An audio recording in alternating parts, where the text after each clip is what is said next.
apparently. Just wait for the technology to sync up. Laptop's over here, phone's there. Hope you're all safe and well. Let's just wait for this to synchronize.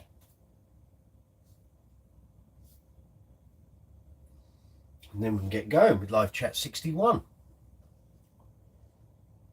Yeah, adverts, very good. It's my channel, I don't need to see the adverts. It's all right, thank you. Bear with me a moment, people. We will get going very shortly. Yeah, adverts, it's all, yeah. We're going straight through. No, we're doing another advert. Aren't I lucky? Here we go.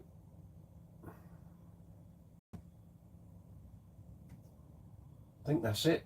Yay, hurrah. Happy days. Good to see you. Welcome to Live Chat 61 here on Brooks's Base Corner. Hope you're all safe and well wherever you are in the world. It's Tuesday evening, a little later this week, 8:30 instead of 8. Had a couple of things that we were doing here at home, and I had to delay the start. So sorry if that inconvenienced you. Wasn't intentional. I just got told yesterday we need to do these things before I go online. So hope you're all safe and well out there. Hope your bass playing's going well. You're very welcome here to Brooks's Bass Corner. As you can see, we're in the workshop again, 2 weeks on the trot. And tonight's a little bit different. So last week you saw me setting up this fabulous Fender Precision. And I said actually at the end of the video, I would come back into the workbench the following day and just tweak the action and check if the neck relief was still okay. Life took over. Wednesday didn't happen. Thursday, Friday, Saturday, I was blitzed. I was so busy. And I bought a new bass on Wednesday, of course. So by the time we got to Sunday, I did an impromptu live chat where you've seen the new bass. I've unveiled that. If you haven't seen it, stay tuned. You'll be seeing it shortly. But I said on that video, I pulled the Precision into that video and realized I hadn't gone and done the sort of second day checks. So we're going to do it today. And then on top of that, once that bass is done, I have the white GB Rumor here. So that's going to be coming out this weekend. So I need to quickly do a few tweaks on the setup. I haven't adjusted the truss rod in over a year. And I think the strings are I think the action's a bit low, so I'm going to raise it up a bit. And then also I need to go through the batteries. So on the back of this, don't worry about that bit. That's the sound to light controller, and that's the control cavity. But we've got two battery sets here. One is for the circuit and one is for the LEDs. I need to go through what batteries I've got in here, put new ones in, get it firing up, get it ready. Saturday it'll be ready to fly. And then once that one's done, then we can get onto the new bass, which is in its gig bag over there. Won't get it out just yet. If you don't know what I'm talking about, quickly go and have a look at the impromptu live chat that I put up on Sunday. It says new bass day. You'll see the bass. Anyway, that needs a new set of strings. It needs setting up, neck relief, a bit of a clean. Actually, it doesn't need a bit of a clean, but I'm going to give it one anyway. The neck fingerboard needs conditioning. So we're going to do neck relief, intonation, action, pickup height, check everything over, because that's also coming out on gigs as of Saturday. So we're going to do 3 basses tonight. This one shouldn't take too long. The GB shouldn't take too long either. The Warwick might take oh, I've given the game away. Yes, there's a Warwick. That needs a little more work, but anyway, we'll be fine. So if you've never been here on a live chat before, whether on my channel or anyone else's, you're very welcome. It's good to see you. Thank you for dropping by. We go for a couple of hours, so it might be 2 hours, might be 2.5, might be 3. The record is 5.25. Don't think we'll be doing that tonight, because then it'll be 1:30 or later by the time we finish. So we will get cracking with this Precision first. So If you've not been on the live chat before, this is the video window. Directly below, if you're on the mobile app, is the live chat window. If you're on the desktop version, the live chat window is that way. Okay. The way it works is two-way conversation. So if you don't put in any questions, comments, or chat to me, then you just have to listen to me wittering on and doing what I'm doing on the workbench. But if you post up questions, post up comments, as soon as I see them, I'll reply to them. Obviously, it's a little tricky if I'm doing stuff here on the workbench, so I'll do it in groups, sort of every 5 to 10 minutes. I'll quickly have a look at the laptop, reply to anything that's on there. At the bottom of the live chat window, or the way it works, is basically if you put your cursor, your mouse pointer, whatever you want to call it, into the live chat window, type your question or comment, press send, it then appears here on my live chat on my laptop. Let me get out of the way. There. That's how I see what you guys are chatting about. So if you've not been on here before, at the bottom of the live chat window is an emoji icon. Feel free to give that an absolute roasting and a pummeling. It indicates to the YouTube algorithm that you're enjoying the chat, that you're getting involved, which is all good currency for the YouTube algorithm, this video and my channel. Next to it, you'll see a dollar symbol. That's called Super Chat. Underneath the video window here, you'll see a row of icons. So you'll see a thumbs up, thumbs down, a share arrow, a save button. Then you'll find there's a love heart with a dollar symbol in. That's called Super Thanks. Let me just turn the live chat on there so I can see all the messages popping up. So Super Thanks and Super Chat are basically the same facility. What it does is it allows you to make a financial contribution to the channel if you so wish to do so. You don't have to. The videos are free to watch. If you get any information and advice out of them and it helps you along your way, that's what I'm interested in. But in order to lubricate the YouTube algorithm wheels, to lubricate the running of the channel, to allow me to buy all the products you're going to see here that I use on my workbench, all the basses, the pedals, the amplifiers, the lights, the cables, the recording equipment, all of that stuff has to be paid for. None of it comes to me for free. Lots of people seem to think it does. It doesn't. I have to pay for it myself out of my own pocket. So if you choose to use the Super Chat facility or the Super Thanks facility, or you find something of use, whether it's in this live chat or another video on the channel, if you want to help me, help the channel, then please feel free to make a financial contribution. You don't have to. No one says you have to. But if you wish to do so, it's very much appreciated and it keeps the channel going on. Every video on the channel is monetized. We're a monetized channel. So if you find a video in the vault of videos that I have here, there's over 400 now apparently. If you find something of use, or where I'm setting up a bass and it's the bass you've got and you hadn't thought about doing this, that or the other, and you find it helpful, if you wish to make a contribution, that is fabulous. Thank you very much in advance. So back to those icons underneath the video window. There's a thumbs up and a thumbs down. If you enjoy the video, please give it a thumbs up. If you don't enjoy the video, or there's something you don't like, or maybe it's me, maybe it's the channel, and you're going to give it a thumbs down, then please leave a comment and tell me why you don't like it or it wasn't for you. I can't make the videos better if you don't tell me what you don't like. So there's a thumbs up and a thumbs down. Please hit the thumbs up if you'd be so kind. There's the subscribe button. So if you're not already a subscriber, then please feel free to hit the subscribe button. That will then get you notifications whenever I'm posting up new videos. It also helps the channel. Next to the subscribe button is a notification bell. If you hit the bell, there are 3 options when you click on it. None, which means you get no notifications. Highlighted, which means the YouTube algorithm will select videos from my channel that it thinks you might want to watch. And then the third option is all, which means you get notifications every time I post up a new video, every time we do a live chat, or every time I post up on the community tab, which is YouTube's version of social media relating to my channel. So there's the share button, the save button. You'll also see a shop icon, which basically if you click on it, it will bring up a list of Brooks's Base Corner branded merchandise, caps, t-shirts, hoodies, mouse mats, beer glasses, mugs, water bottles, about 170 products for every single design. That's a design that we have here on the channel.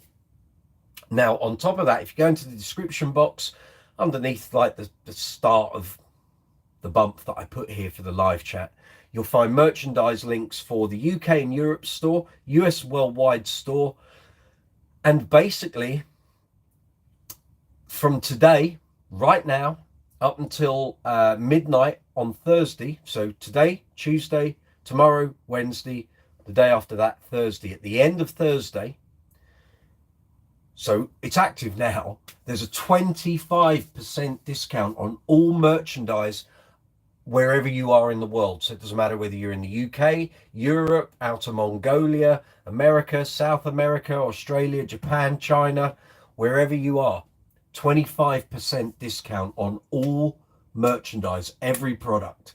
I've only seen that discount once, and that was back in the early part of the summer.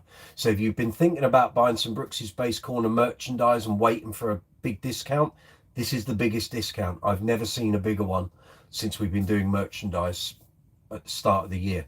So if you've been thinking about buying some t-shirts or cap or mugs, or Christmas is coming, of course, there might not be another 25% discount this side of Christmas. So if you're thinking of buying some of my merch to give to people for Christmas, poor buggers, today, tomorrow or Thursday are the days to do it. That's your 25% off, and it's across everything on the channel. So happy shopping. Now, underneath the merchandise links in the description box, you'll find affiliate sales links for Thomann, Amazon, Gear for Music, and Andertons. If you've got any bass-related purchases, so it might be a new bass, a new amplifier, new combo, new speaker, gig bags, strings, cleaning materials, any bass accessories, effect pedals. If you've got a bass-related purchase, you can help the channel by using the affiliate links in the description box. They will take you through to that retailer. Find the product that you're after, add it to your basket. When you then go through with the purchase and the transaction, Brooks's Base Corner gets a very small affiliate commission. We don't get the price of the product. So if you buy a £500 bass, I don't get £500. I probably get about $2 if I'm lucky. But it's a great way to help the channel. So maybe if you're buying some strings or some cleaning products, like you'll see I'm going to use tonight, you can just help the channel indirectly by using those affiliate links, and it's really appreciated, because over time those purchases will then cause the retailers to give me voucher codes and offers that I can then offer out to you fabulous people who watch the channel. So, you know, the more you buy, hopefully over time you're going to get more and more discounts offered to you by me. So that's kind of how those work. Then underneath the affiliate links, you've got social media links, and you'll find us on Facebook, Instagram, Twitter, now called X, Be Real, Discord, Reddit, Quora, Threads, and TikTok. There we go. Let's see who we've got. Wow, the emojis are flying. Excellent. Let's just see who we've got here. Steffi, hi, good to see you. Stacey Ann from North Carolina. It's a multi-advert kind of day. Oh, my sister's there, Kerry Brooks, good to see you. Thank you for all the emojis, Stace, excellent stuff. Graham, good to see you. I'm assuming that's our regular Graham. You've changed your face icon. Haha. I'm assuming that's you, but anyway, good to see you. So let's get cracking on the precision. So what do I need to do? I'm going to quickly give the bass a little bit of a wipe, because it's had a bit of condensation on it from being in my office for some reason. Temperature changes going on here. It's up and down every day at the moment. Then what we're going to do, we're going to stick a capo on at the first fret. I'm going to fret the bass around about the 15th and 17th frets, and then we're going to measure the neck relief using those little fellas. So once we've done that and I've got the neck how I want it, then we're going to look at the action again, because what I was finding on Sunday was I was getting quite a bit of string buzz. Now when we set it up last Tuesday, it was okay, but clearly maybe a temperature change has caused the neck to move a little. We're in that period of the year. Temperatures are up and down. Some days it's warm, like 17, 18 degrees. Some days it's down sort of 11, 12. And at night it getting cold. You know, it's autumn. So we're just going to do a couple of adjustments, get it how I want it. And fingers crossed I haven't got to touch it again till spring. So let me just give this body a quick wipe down. and this is going back indoors once we're finished this evening. And it will be coming out on a gig on the 11th of November down in Exmouth with I'll be down there with This Is Queen tribute. And that's what this space is pretty much for, what I use it for anyway. But I hope you're all well. I hope you've had a good week wherever you are. Hope you're safe and well. Right then, well, let's tune this up. So I can tell you what Allen keys I'm using, hex keys, Allen wrenches, whatever you want to call them. So I've got a Wilkinson brass bridge on down here. I changed the stock. I need to let you be able to see a bit more, don't I? There we go. So there's a Wilkinson bridge here. It's not the standard Fender thing. And the bridge saddles, that is a 1.5mm wrench. And then the truss rod is a 4.5mm wrench. Yeah. Obviously a standard truss rod in the Precision, so I haven't changed that. So let's tune this up. See where we are. Should be in tune. Oh, the A's just dropped off a tad. Thank you for all the views, all the comments, all the thumbs up, all the shares on all the new videos. New video went up last night, which was the third of the new bass string experiment series videos. Thank you for the comments about the Max segment, and I put a short up of that segment earlier, which was a remix out of that video. And thank you for those who got involved on the live chat on Sunday. It's all very much appreciated, of course, goes without saying. Right, okay. Let's see where we are here. So we'll turn that off. So that's all in tune now. So we're going to put the capo on at the first fret. Very good. And then I'm going to fret it round about. People ask me, why are you doing it around the 15th or 17th fret? So when you've got a truss rod that's adjustable from the headstock end, the truss rod is coming down the neck, and it basically, its effect on the neck and the fingerboard kind of tails off around about this section. Yeah, doesn't go right to the very end, it goes to around there.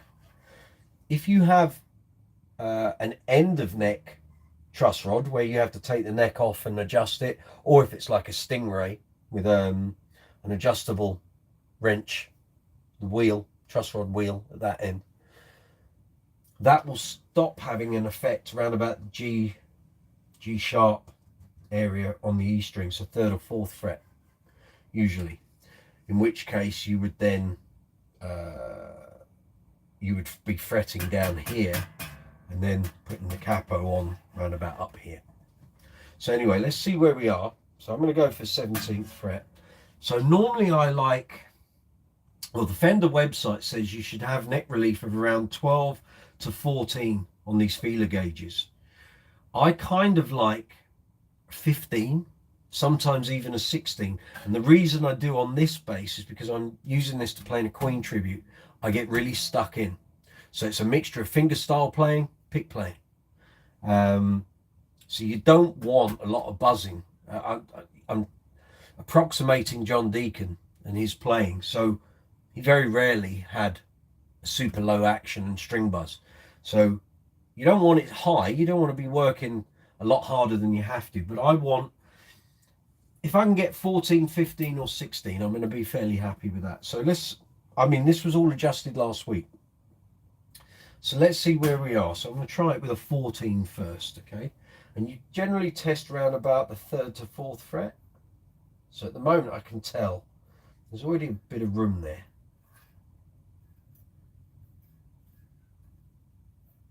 And I'm wondering if maybe the truss rod is a little over tensioned, so the neck's going like that instead of bowed.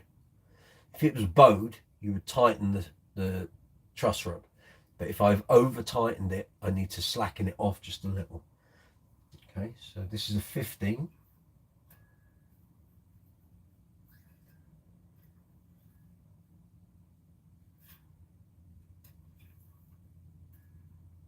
Let's try 16.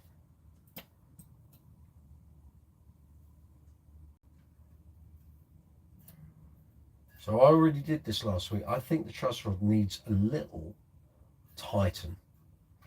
So we'll do a little tighten, and then what I might do is just raise the action a tad. Not much, just a tad. Because what I want to get rid of is the buzz. So we'll give the truss rod a quarter turn. So, truss rod is at the headstock end. General rule of thumb, said this on workshop videos before, I'll always repeat it, okay? If the truss rod is at that end, going left will generally loosen the truss rod, and going right will tighten it. So the maxim that I was always taught is lefty loosey, righty tighty. You don't forget it then. That's not to say every base follows that convention. Some manufacturers do the opposite. So turning it left will tighten it, turning it right will loosen it. But they will generally say either in their owner's manual or on their web support page on their website, it will tell you this. But if it comes with any sort of manual or paperwork when you buy the base, they will hammer that home that their truss rod is not of a conventional layout. It's a different way of working. Now, if the truss rod was at this end, whether it was a nut, a screw, or a truss rod wheel, then again, the same thing applies. Left to loosen, right to tighten. Okay, so we're at this end, so to loosen it goes left, to tighten it goes right. Now I'm going to give this a quarter turn to the right, but before I do, whenever you adjust the truss rod, loosen it just a little bit. Don't just automatically think, well, I'm going to tighten it. Loosen it first, because then you'll get an idea what sort of give you've got on it. You don't know, well, you will if it's your own base, of course. But say you've bought a base second hand, or you bought a base new, and it hasn't been set up at the shop. It's basically come from the manufacturer and straight into your hands. You don't, I mean, I've had brand new bases and the truss rod hasn't even been activated. It's not even doing what it needs to do. It's not, there's no tension on it at all. Then again, you don't know if it's at the end point. You could then tighten, and I've had a second-hand base come into my possession where I automatically tightened it and it popped the truss rod. It had to go in for a repair at the base gallery in Camden. So always just slacken it off a little, then you can come back and start doing your tightening. So even if you know you slacken it off by a quarter turn, then when you start tightening it, you do another quarter turn back and then another quarter turn to actually do the tightening that you wanted. So we're going to go quarter turn to the left just to slacken it a little. Here we go.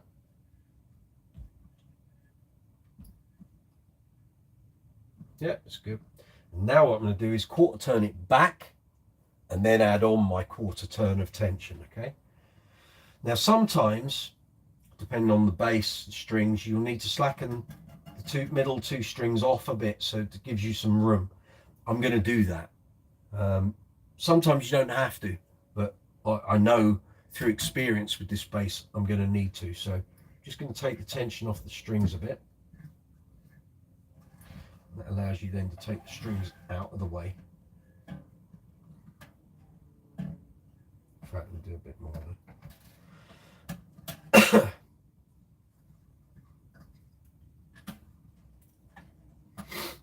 So we're going to do a quarter turn to go back to where we were. Cool. And then I'm going to add a quarter turn to tighten it, okay? That's probably it. It's as simple as that. And what we do is we put the strings back in, tune them up, get them to pitch, and then we will check it again.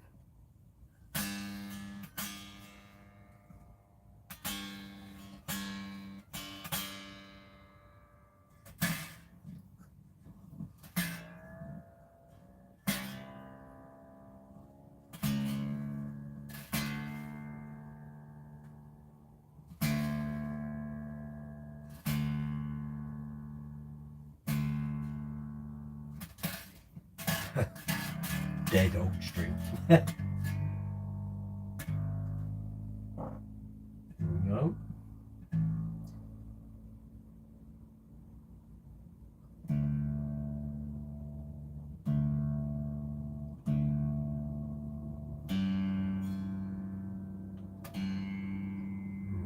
All the tension's back in the neck from the strings.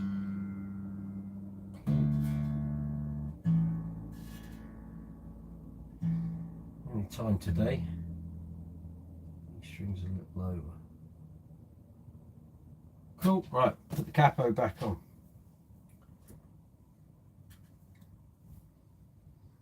Okay, fret the 17th, let's go for the 14th. It's pretty much holding it. 15. I think we might have solved it. 16. Yeah, it's all good. Yeah. Okay, what I'm going to do now is I'm going to raise the action until it gets to a point that I'm happy with it and there's no more buzzing, okay?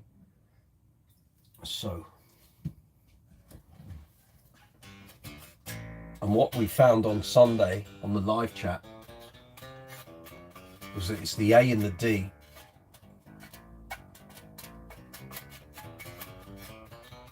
Okay. Let's see. So if we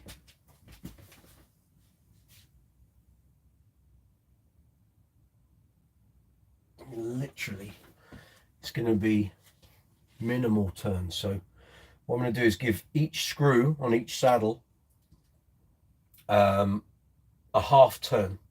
So everything at the moment is fairly level. Some of the heights are different, obviously, taking into consideration the radius of the fingerboard. So everything is going to be a uniform raise, okay? Then if I find it's too high, then I know I can drop it back down, and I know how, it's not just freewheeling or just, you know, hope for the best. So we're going to do half turn on each saddle screw, okay? And because we're doing it uniform, it's a lot easier to backtrack if we need to.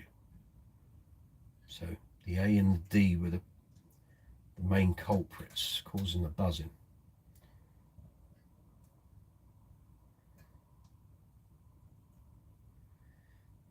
Other than that, it was okay. It was just a little bit of excessive buzzing, and I couldn't have that, not when I'm doing Queen stuff. We'll check the intonation as well.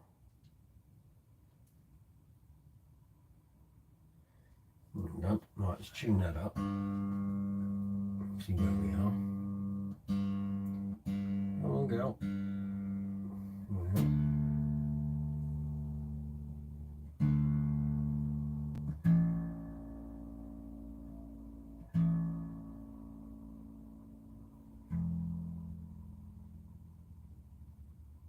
Yep.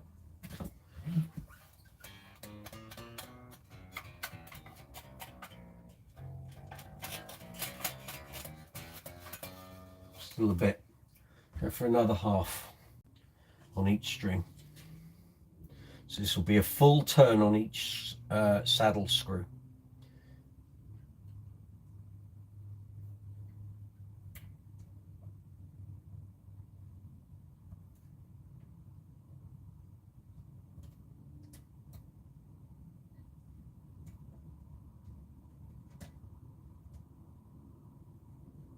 Okay. Like I say, this isn't the sort of general action and setup I'd have on all my basses, but for the Queen stuff, kind of, you don't want any buzzing, really. Or I don't.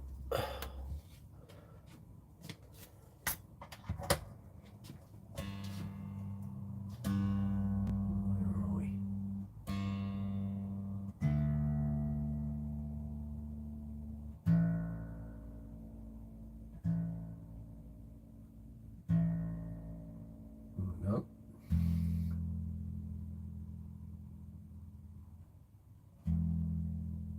Yeah, that one's in. Right, let's give ourselves some volume here. Where are you? Volume control. It's not that one, is it? There we are. Hopefully you can hear that. Right, I'm just going to go for 50% tone, full volume.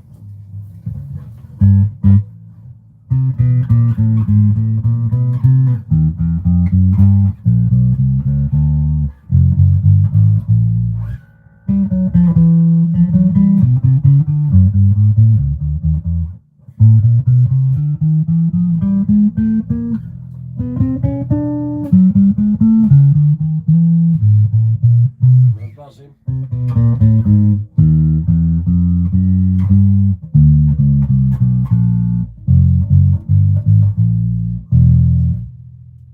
It's pretty good.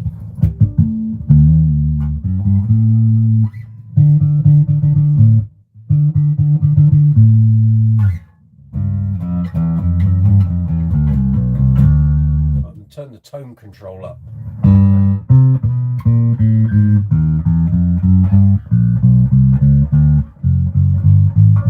Seems to have sorted it out.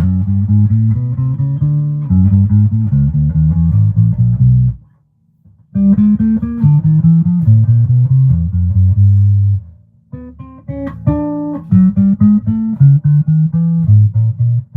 think that's a success, ladies and gentlemen. I think that one is now sorted.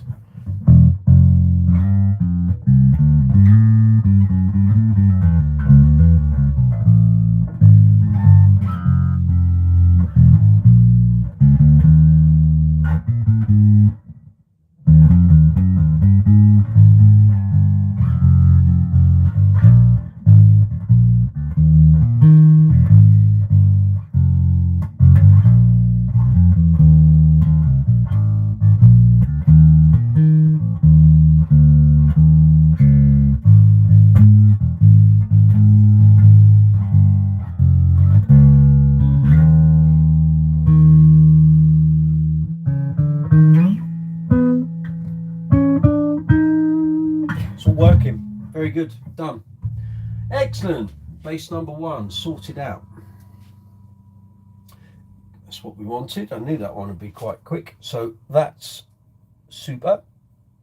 Right, we can now move on to the GB. So with that one, we're sorting the action intonation out and sorting the batteries out. Basically getting the bass ready for gigging this weekend. So the plan going forward when I'm doing Uncle Funk gigs now, so I'm standing there with my gut out. I've just had a big plate of pasta. Sorry, it's not the greatest look, is it? I will come to your messages shortly. So the plan going ahead now, and I need to mention, so for people who didn't see Sunday night's live chat, we've come to the end of the bass string experiment series. So the gig I did on Saturday was the last gig. Strings didn't snap, they didn't lose their tuning stability. However, basically the E and the A strings have become essentially unplayable. Basically there's not a lot of bass end coming out of them, and I'm not surprised after that amount of gigging. How they lasted that long is beyond me, but basically the sound I was getting in my ears, and I will play the bass for you shortly. I did a bass demo on Sunday, and actually it didn't sound too bad coming through an amp, but in my ears on Saturday's gig with Uncle Funk up in Bourne, those strings can't go on. I can't guarantee that the strings aren't going to snap. They might not. They've done all those gigs, and they might not. But they might. But also, if the E and the A aren't carrying a lot of bottom end tone and power, then I can't carry on using them, because it's not fair on the band and it's not fair on the audience who come to see us.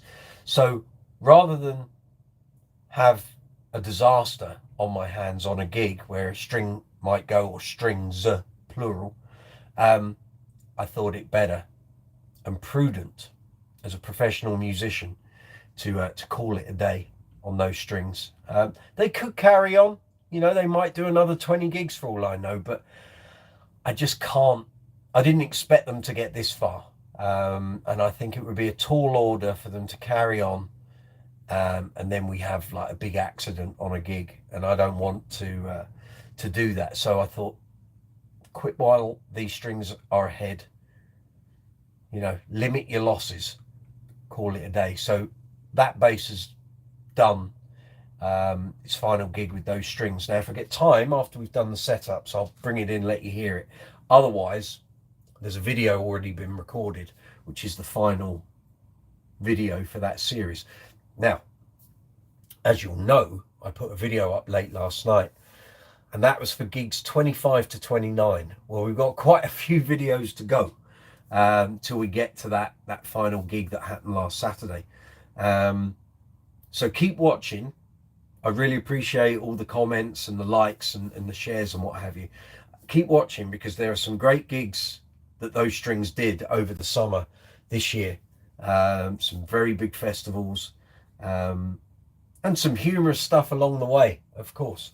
But yeah, so if you've been watching the series, thank you, and please keep watching. It's going to get good. Some great live footage. Again, I have to apologize, I can't give you the audio. So when you see the video performances of us playing, I can't use the audio for fear of copyright strikes and copyright claims. There's no knowing what song could generate copyright strikes.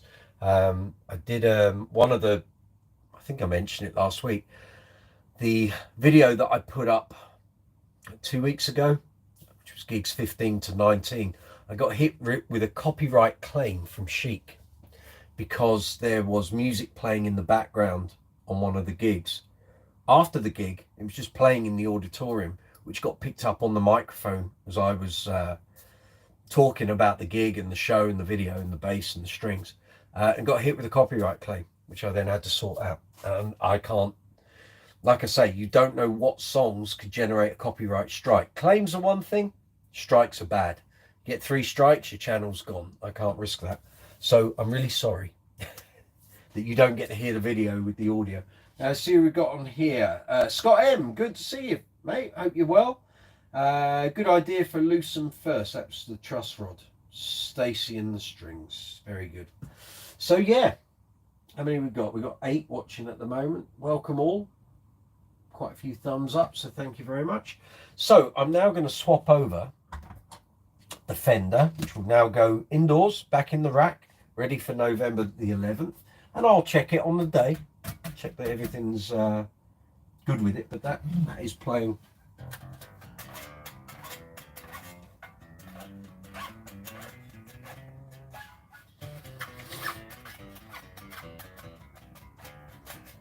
So the annoying buzzes that I was getting, lots of string buzz on Sunday, is now gone. Hurrah!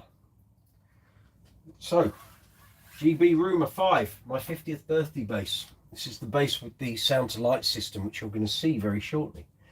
So, I was using this bass for loads of festivals and stuff with Uncle Funk up until we started the bass string experiment series. So, obviously using the Empathy. At that time, this bass was back down with Bernie Goodfellow, having some adjustments done and what have you.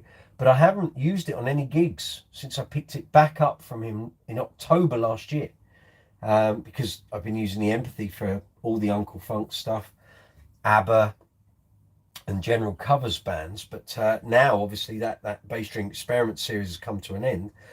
I can start using this again. So what we're going to do is I'm going to give it a quick clean. Let's think. Should we clean the strings? Clean the board? I think the fingerboard could do with a little something. Yeah. I'm just trying to think. I can loosen the strings off. Never think.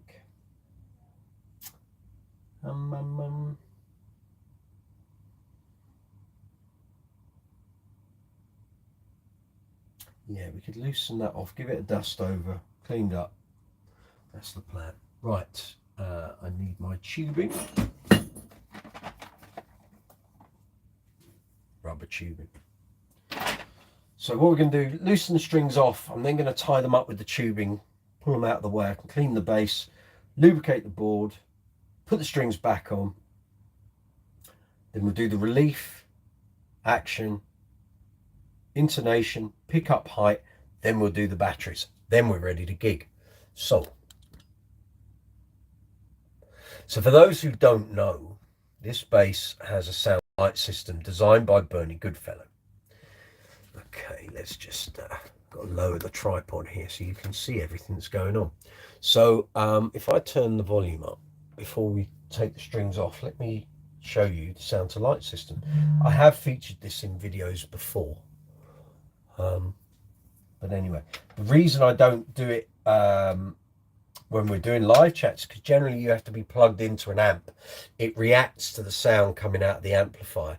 If you play without an amplifier, only a couple of the light settings work.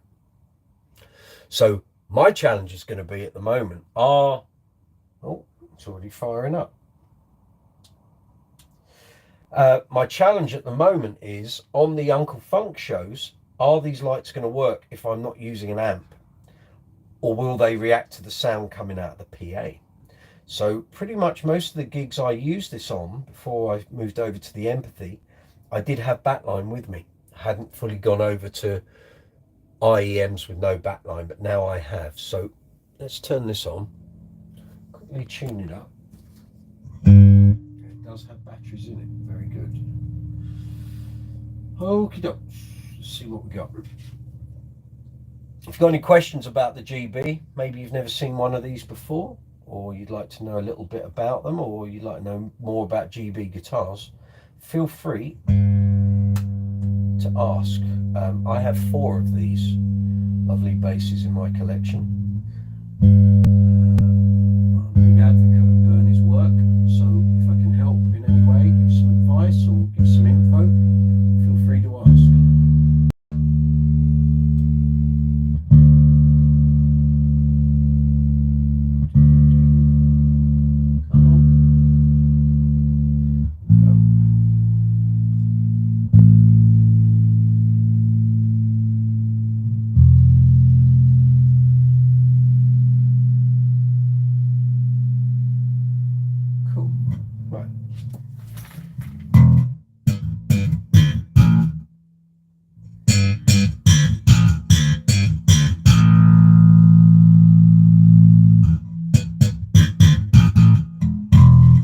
Let's do the lights. I'll give you a quick demo, okay? Just try and get you a bit more of the neck so you can see it all going on. So first setting is the lights are on.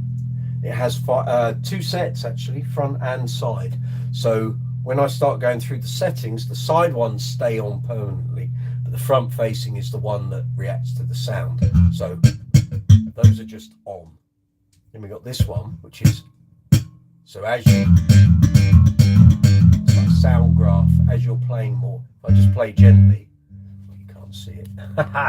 That's good, mate. It's a really demo, that. So if I just play gently,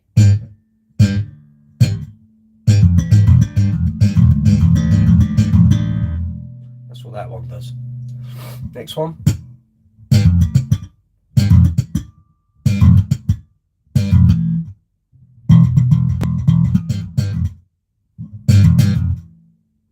Yep, next one. There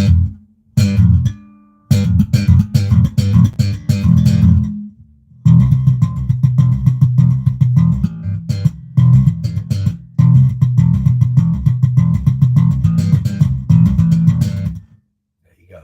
Right, this one. Oh, this is where it jumps about all over the fingerboard.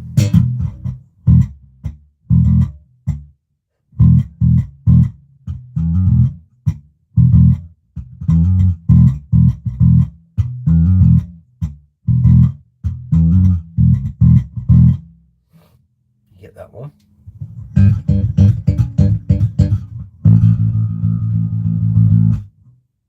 That's that one.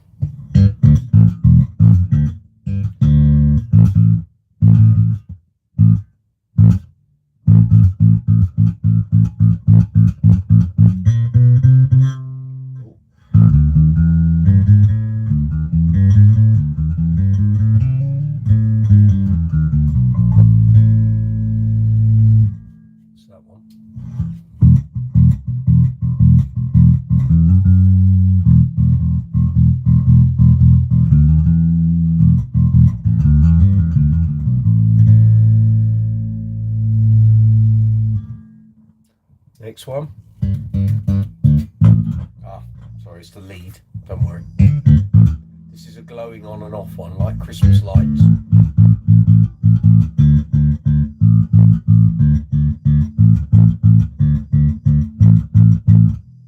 Next one.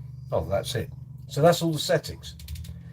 So that's what the sound to light controller does. That's it. So let's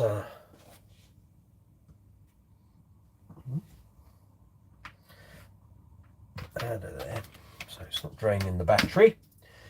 You take the strings off, tie them up, clean the bass, lubricate the fingerboard, put the strings back on, tune it up, neck relief, action, intonation, pickup height, sort the batteries out, we're good to go. Got that? Let's see, those strings. Steffi, beautiful sound of the Fender, thank you. Scott, love that Olympic white looking colour. Allegedly it's called Old English White, according to Bernie Goodfellow, when he had it resprayed. Old English White, that one. Stacey, how rad. Steffi, excellent. My sister's very cool. Mum's there, here eating to use, it's not Anne, it's Stacey Ann, Mum, yeah.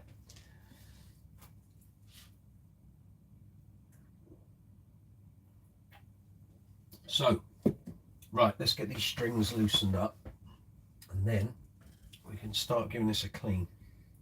So I'm going to clean it with simple green, and then we're going to do the fingerboard. Now, what we're going to use today. We'll use some of the Dunlop stuff for a change.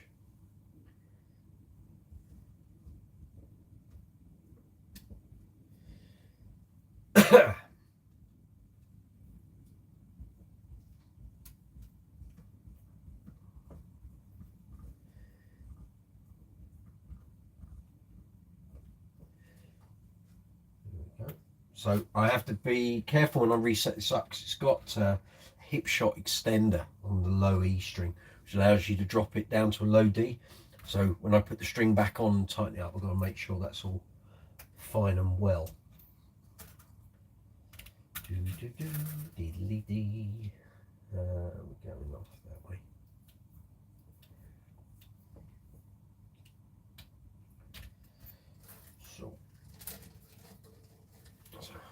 Actually, I could probably just take them all out. I don't need to. Normally use the tubing. If you're doing it at the other end, you're taking a neck off. If there's an adjustment at the neck end and it's a bolt-on neck, right, and you've restrung, you don't want to take the strings off to adjust the neck, put the strings back on, and then you've got to adjust again. So you would take these off at the tuning end, wrap them up with that, and then you don't have to redo it every time. It's a lot easier. But it was a hip shot A bridge here, so part, strings just came straight out, so that's cool. Right, let's give it a clean. So simple green, we use a rag. Should we use that one today? So what you all been up to over the past week? I know what my mum and my sister are up to. I answer to most things. Ha! Well, careful what you wish for. Right, let's do this. So simple green going on the rag, which is just a bit of old t-shirt actually. So we clean the fingerboard. It's only had mine and Bernie's fingers over it, I guess, since it was last cleaned. Which I did when I got the bass actually. So only Bernie and I have played it since. So let's give this a bit of a clean. The Old English White, and then we'll give it some polish. I say polish, proper guitar bass stuff, not your Mr. Pledge, Pledge or Mr. Sheen, you know what I mean.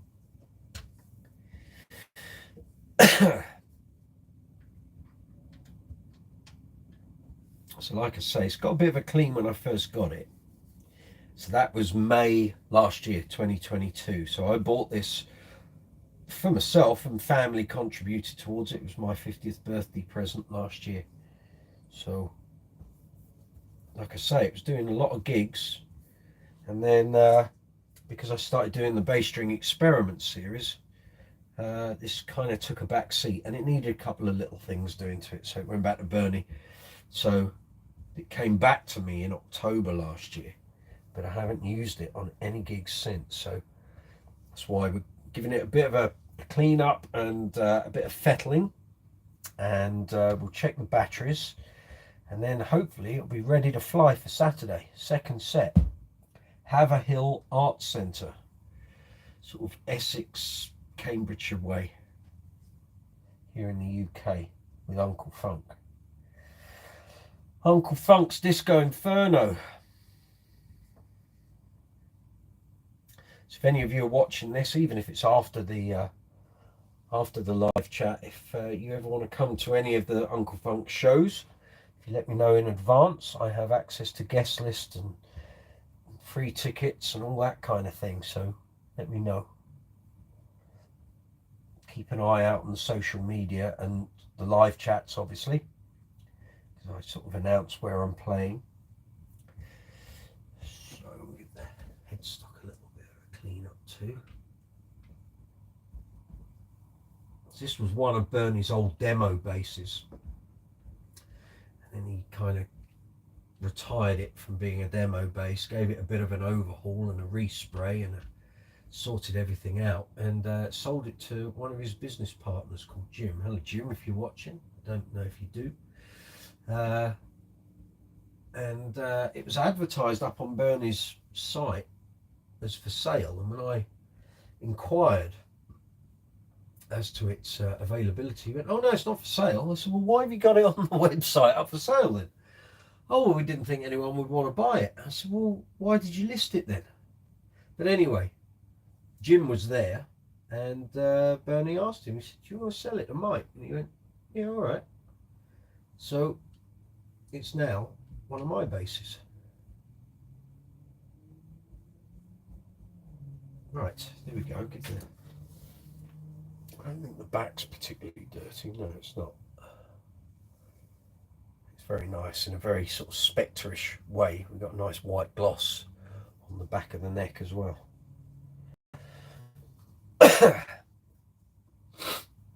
Bear with me, a bit congested today.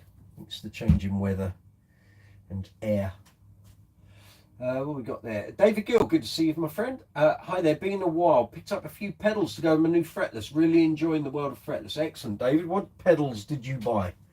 Did you follow my advice? Octaver, chorus, maybe a bit of flanger, maybe a compressor in there too. Let us know what you've got, mate. Right, we are going to okay, we're going to use some of this Dunlop fretboard 01 cleaner and prep. So spray that on, let it soak in, wipe it off, and then I think we're going to use that.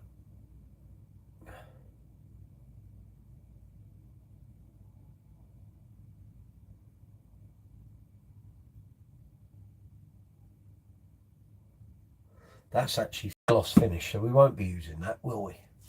We'll be using that. Fingerboard 02 deep conditioner. Use only on unfinished fingerboards, which that is. Remove strings, shake bottle well, insert the bottle and gently press. It's got like a sponge top on it. Dab-O-Matic applicator against the fretboard, dabbing it to start the flow of oil. Do not squeeze the bottle. Once conditioner fully penetrates the applicator, missus, continue applying oil by dabbing applicator onto the entire fingerboard. Use a clean cloth to work the oil into the wood. Wipe away any excess oil. Very good, understood. I hear you. So we use a bit of kitchen roll today, and I can just throw it away. Go for, we don't need more than one actually to start with.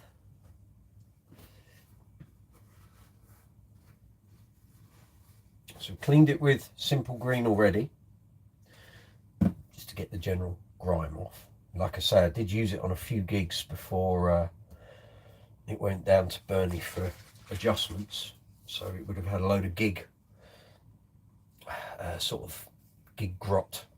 Not that I particularly sweat out of my hands, but anyway, so that's probably all we need. Get right up snug against the frets. We're not going to clean the frets on this, we'll do that on another video. I haven't got time. I've got 3 bases to do. We're 1 down. This is number 2. The Warwick will be getting clean frets. But this one can have that grot, my friends, grot. This one can have clean frets on the next video.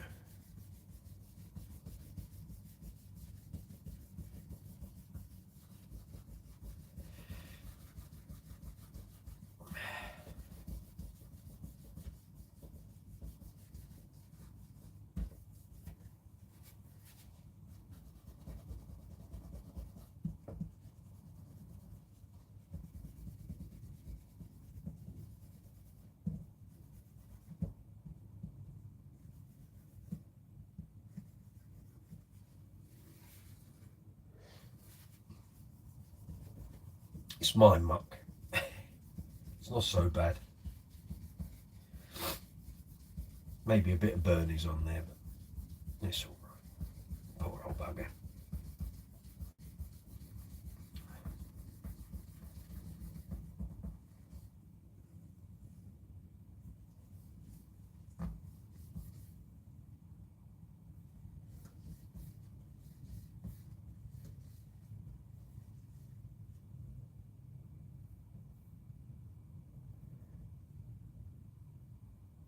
Okay, very good. Right, we now have the applicator.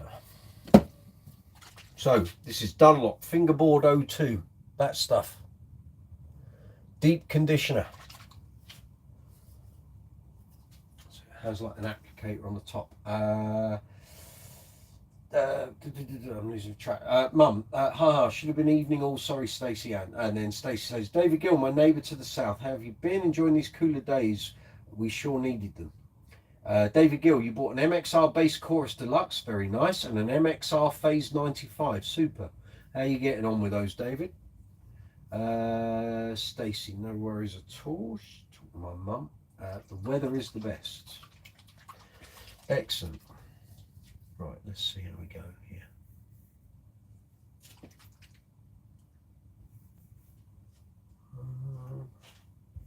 Not seeing.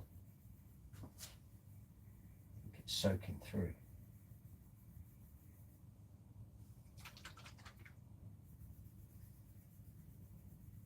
I'm not seeing anything coming out here. I think there we are.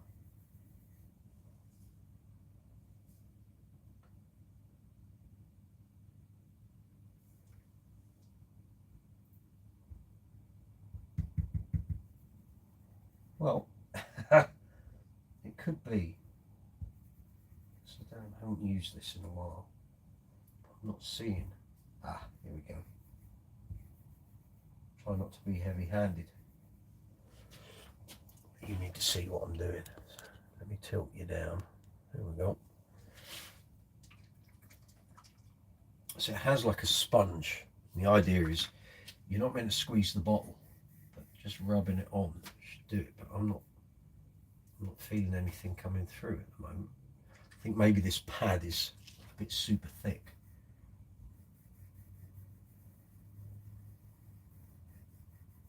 Any time today would be good.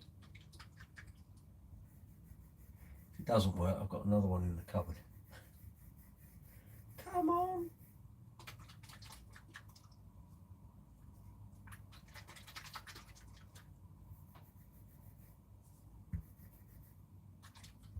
Any time today would be good. No, right, we're going to try another one. I haven't got time for that mucking about. So we want a Fingerboard 02. Is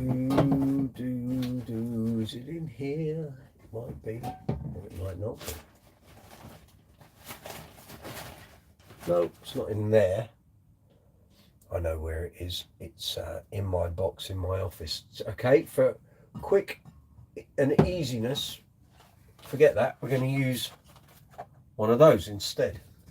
I haven't got time for faffing about. I've got another base to do. I'm going to use one of these Ernie Ball Wonder Wipes that I used last week. I'll get that to work next time. So, here we go. So I extolled the virtues of these last week. The lovely thing is they're all sealed.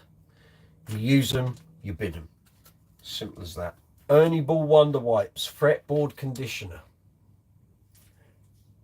Okay, you'll see the colour in a moment.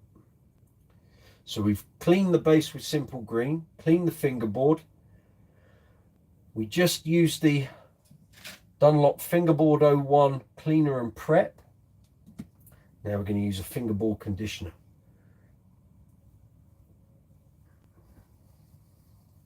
Look after that wood. You'll see it shine.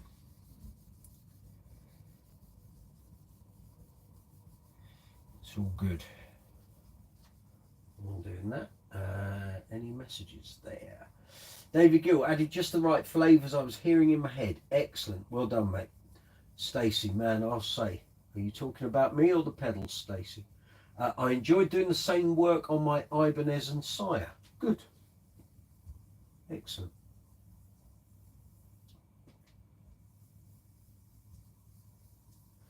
If you look after the instruments, they'll look after you, promise you.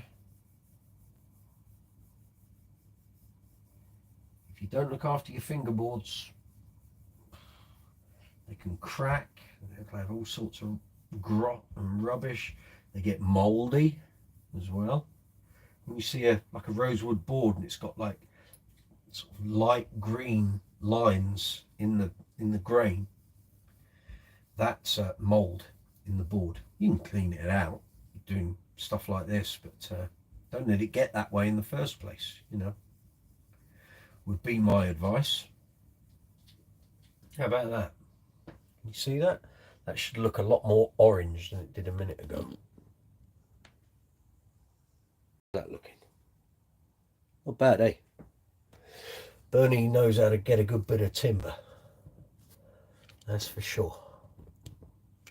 So if you've seen any of my reviews or demos on the channel of my other GBs, I think you'll agree he knows a good bit of timber. He for a number of years he had a certain amount of snakewood timber which he would use for fingerboards. Now snakewood's exceptionally hard. It can, if you don't look after it, apart, a bit like ebony, but it has the most amazing figuring in it. It just looks astounding. And I always thought if I had another base made by him, I'd get one with a snakewood fingerboard. But I've never gone back down the custom route after I had one done. Nothing to do with Bernie. I've had no custom bases made since I had my Kingfisher Blue Rumour done in 2004.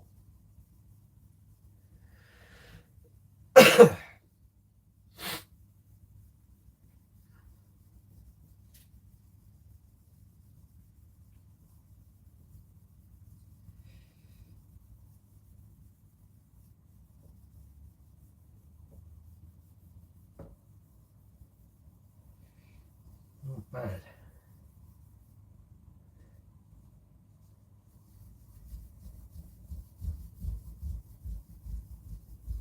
We haven't had Lewis Wingrove yet. Where are you, Lewis? Kev Mack, hi. Good to see you. Well, it looks wonderful. And another week gone by, Stace. Yeah, too right.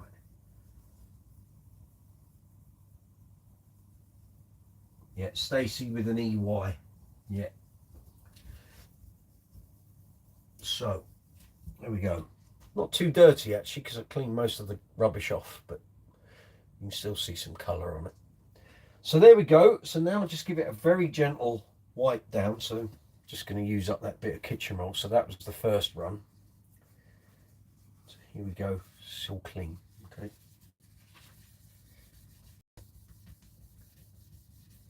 So he told me this was rosewood. I'm wondering if it's something else, because that is not porous grain as such.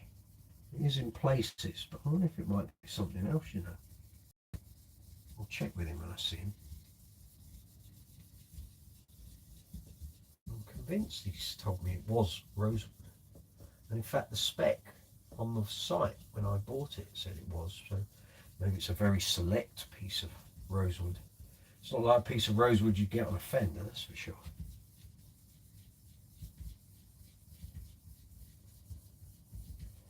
Yeah, they're looking nice and orange.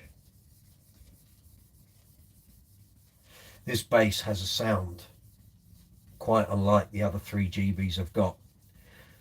The circuit was, because it's one of Bernie's demo basses, it was super high. There we go. Look. Grot. Super powerful, super hi-fi. But also I asked for the pickups that were humbuckers to be swapped out for single coil versions. So although they're in the standard GB humbucker housings, they're actually single coil pickups underneath. They've got so much snap and bite. They're off the chart. First time I used it on a Uncle Funk gig, it was like, oh my God. And I'd been using my Kingfisher Blue Rumour with standard GB humbuckers in. It was like, this is like a hot rod. Crazy, crazy tones. So there we go with the fingerboard. Now what we're going to do is give the bass, so I've cleaned the bass, but I'm going to give it a little polish. And that's good. Look at that. Look at that, gang. I'll give you a fly up the fingerboard. Look at that. It's not bad. Looks great. Try and get the tripod right so it's not going to fall over. Oh, you've gone too far, Michael. Sorry guys, you feel all seasick. Is that good? No, it's going to fall over again. Okay, let's just pivot that down. There we are. Is that all right? Is that good? Looks kind of good. Okay, guitar polish. Right, we're going with the Dunlop formula number 65 guitar polish and cleaner. There's no dabby thing. This is a spray on. Okay, I'm going to use a bit of rag for this. Stacey, does the Snakewood's weight add much heft to a bass? I don't think so, because you're only using a thin layer for the fingerboard. Doug used Paduke and a little Bloodwood in his guitar making, and those added heft. Paduke will, as does Wengi as well. Paduke is what a lot of early Warwicks were made of, Warwick thumb basses, and then they sort of standardized on some different timbers. But so give this a shake onto the rag, give the body a bit of a clean up. Oh, smells good too. Make the gloss finish gleam a bit.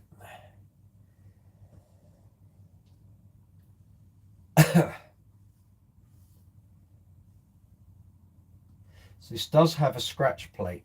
I'm not particularly enamored with it. And Bobby Harrison in Uncle Funk, who's also Cliff Richard's guitar player, or one of them, he had a Gordon Smith guitar made about a year ago. And he's got a scratch plate on that, which is a kind of tortoise shell, and it's kind of orange, yellow and white. It's the bizarrest looking thing. I've never seen a plate like it, and it's quite fabulous. I'm going to get a plate made from them, if they've got another piece of that tortoise shell, to go on this bass. So I'll take the original plate with me and get them to use that as the template, and if they can do that, it'll look Amazing. And Bobby's got a white, the guitar that tortoiseshell plate is on is white, just like this. So it'll look quite good on the gigs. If we've got white bass, white guitar, same plates. Then he just needs to get himself a sound to light controller. And I've just realised, Bernie, we're a screw down on the bridge, my friend. It's meant to have 4 screws and I'm missing one. Guess what I'm going to be doing tomorrow? Bernie. It's missing a screw on the bridge. I mean, it's secure. It's not ideal. So if he can send me a... Oh, actually, I'll go and pick one up. It's far easier. Trying to get him to go to the post office and post something is torturous. So there we go. Pick up some goods. Let's add a little polish. Yeah, didn't see that before because the string was going straight over where that hole is. It's lacking a screw. Great. There's always something, isn't there?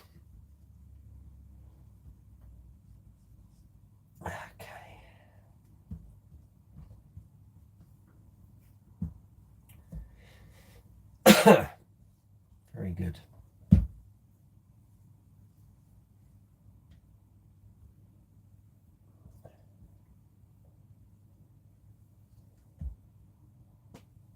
Okay.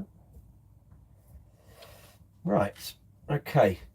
That's all cleaned up. So what we're going to do now, restring the bass quick as we can.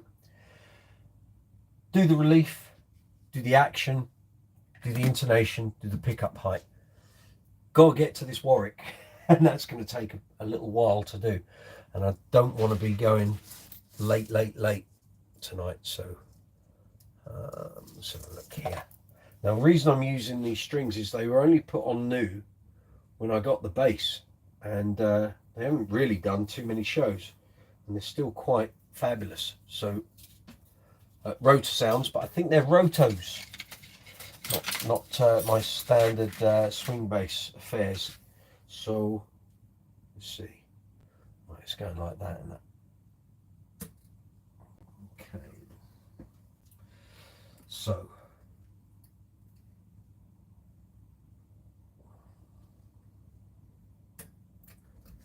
here we go. Nice and tight, as per usual. Downward pressure. Make sure the turns are all at the bottom.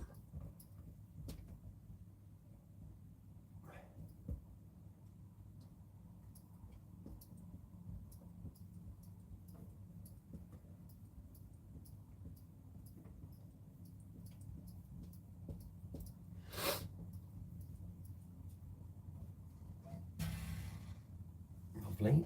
Right, next one.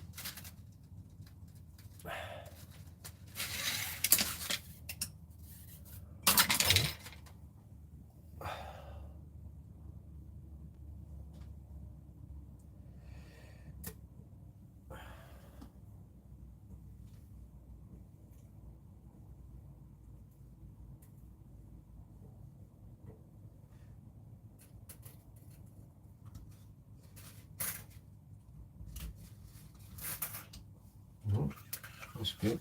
String just popped out.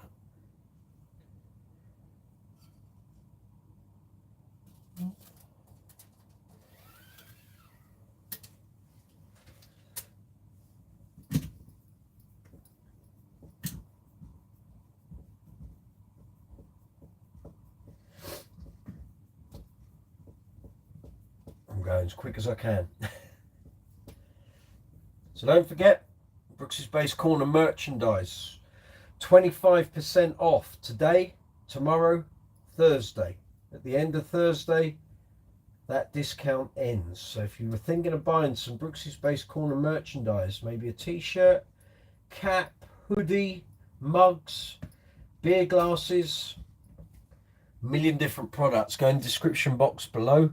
You'll find a link through to the UK and Europe store and the US and worldwide store. All items, everything, 25% off. if you don't buy anything before midnight on Thursday, you'll have missed it. And I don't think there's going to be another discount like that this side of Christmas. The last one was at the early part of the summer. So if you want something, best get it now, would be my advice.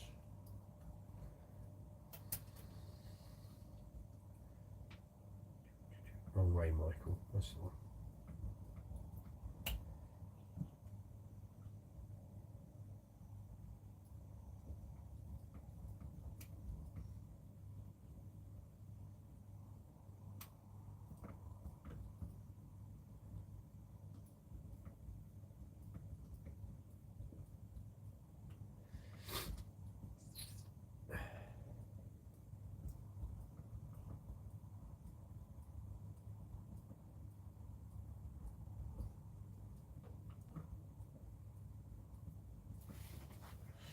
The messages here. When you get to a stopping point, can show us the neck up close, please do. I want to see the grain. I think I just did that. David Gill, do you prefer sandpaper or fret erasers for polishing frets? Fret erasers, David. I don't mind sandpaper, but it's a pain in the backside. It takes up so much room, whereas fret erasers are just nice, neat, easy to use, easy to store. Yeah, sandpaper has its place, but fret erasers have been a revelation, to be honest.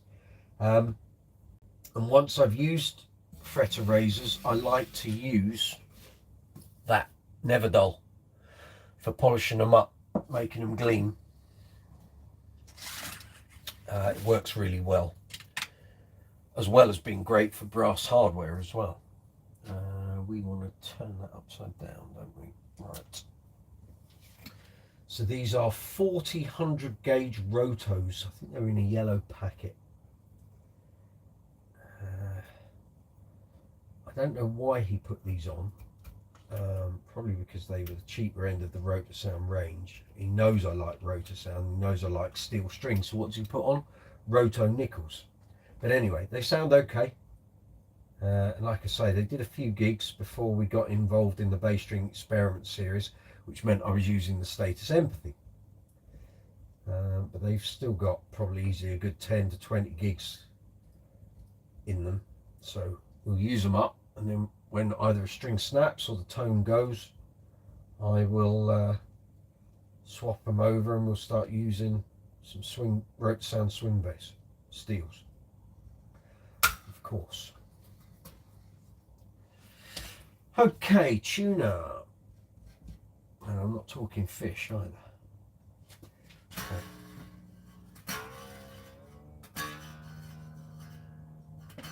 There we go.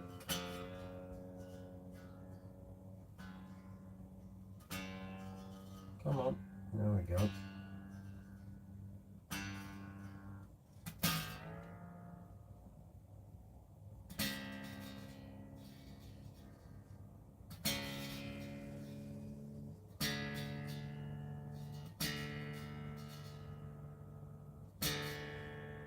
Yeah, V-string.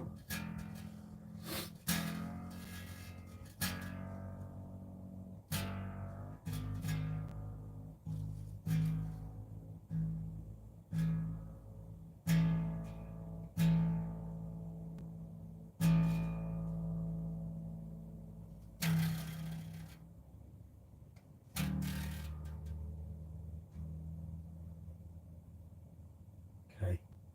What we're going to do is we're just going to check that the string extender is working properly.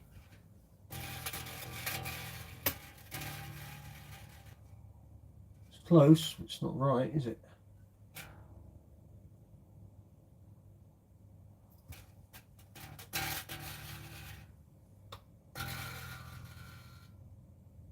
It's better. It's got it.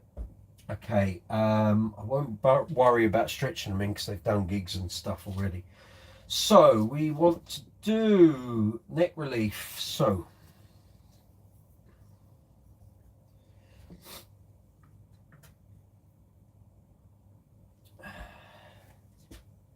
So Bernie doesn't do things like measurements and what have you. He does it based on feel and how it feels to him. Just need to blow my nose. Excuse me, ladies and gentlemen. A bit bunged up in here. Excuse me. Messages. Kev Matt, what are you using on the neck, bro? That was a Ernie Ball Wonder Wipe. What was that? Kev Matt. One of those, mate. So I cleaned the fingerball with some Simple Green. I then cleaned and prepped it with some Dunlop Fingerboard 01 cleaner and prep, and then conditioned it with one of those. I have been using boar oil. Never heard of that. The stuff used on woodwinds. I really like it. Cool. Okay, I'll check some out. Stacey, Paduke is gorgeous and the grain is interesting. The pores are visible throughout, which might make for trapping a good bit of grot and grime. Correct. Kev Matt, ever tried EB Blue Steel? Do you mean, are we talking strings here, Kev? Do you mean Dean Markley Blue Steel, as in the strings? Or is this a different product?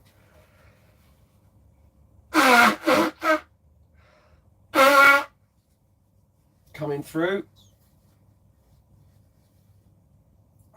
Sorry about that, ladies and gentlemen. I could just feel my nose getting bunged up and a sneeze was brewing. Right. Okay. Neck relief is what we're doing. I'll get out of the way.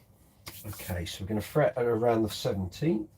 So this isn't like the precision. I don't need to have a medium to high action. So let's have a look at a 14, see where we're at.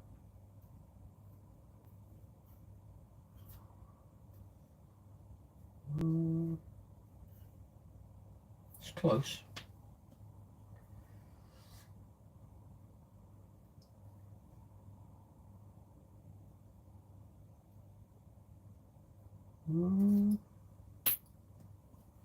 Might just be an action thing.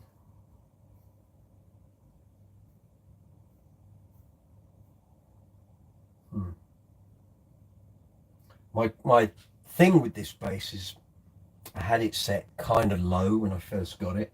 Used it on a bunch of Uncle Funk shows and just thought I'm digging in too much. It's getting way too,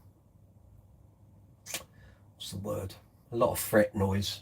It got very dink, dink, dink, and I didn't want that.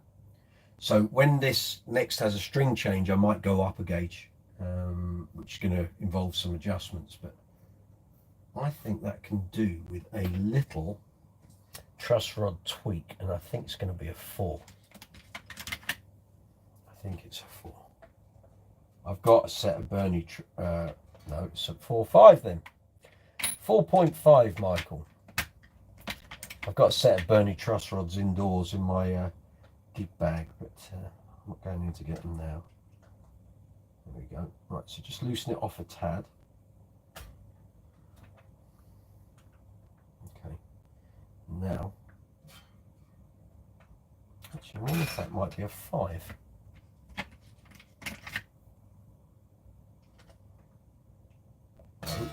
Right, we're going over the other side. So it's a 4.5. That's not big enough. So let's go for that, which is a 3/16. That's got it. Right.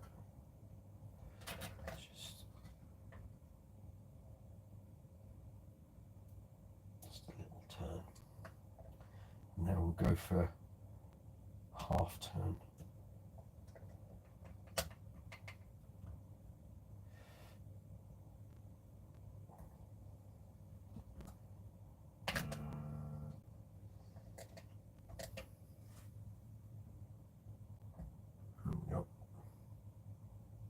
It's too close to the paintwork.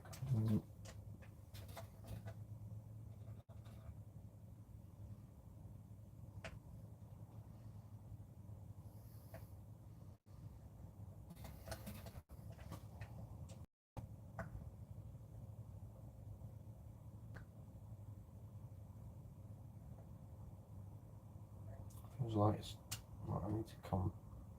All right.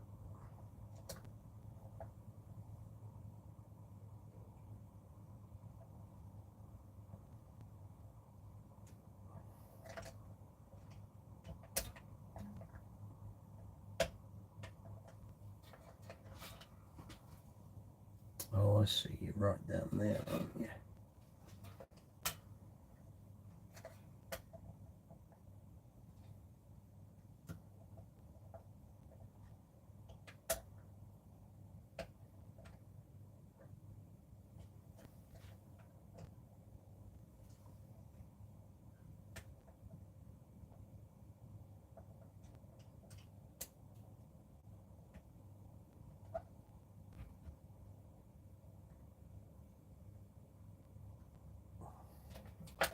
That might be it. 16. Yeah, that's good. Yeah, okay, that's good. It's tuned up.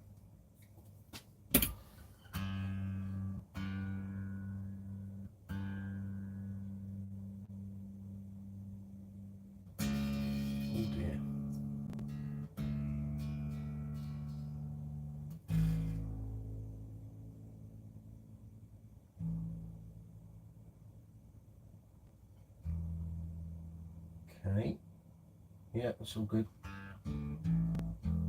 Right, let's just have a quick play. Too much rattle.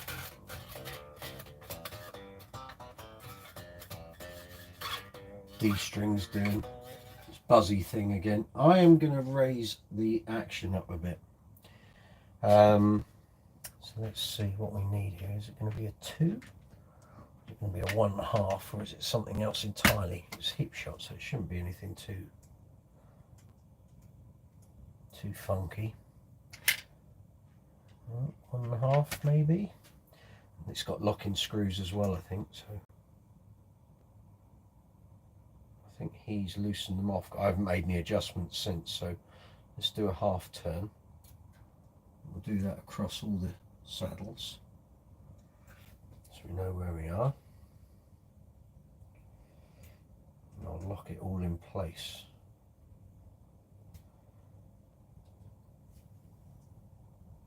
Again, keeping all the saddles level.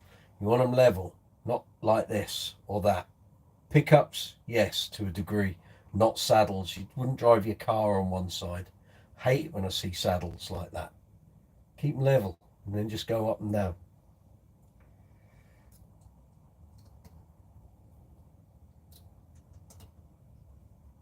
I can tell Mr. Goodfellow has loosened all the bridge blocks here, all the saddles. He hasn't done the locking screws up. Right, see where we are.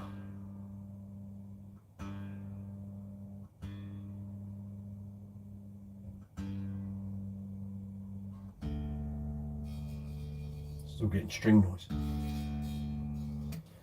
Let's give that one another half. See if that remedies it. Better. Ish.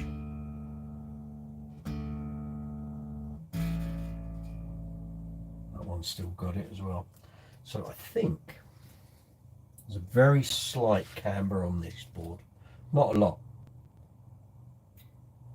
I think. I mean, it's minimal.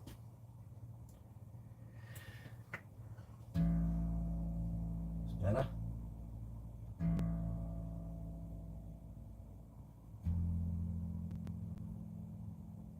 Come on. G, D, A, E. Cool. It seems to be okay. Alright, let's play it. There's a lot going on there, isn't there? Let's give that one another half on each side.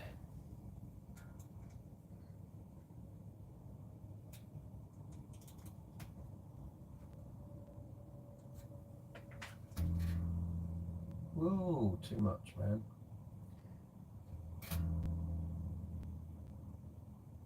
All right.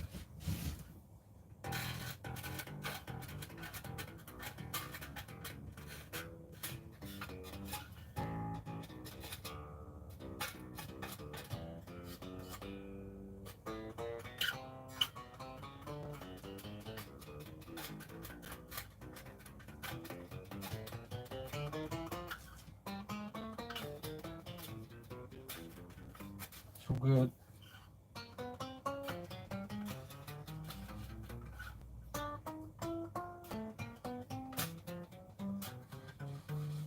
Acid test will be on Saturday when it's used on a gig.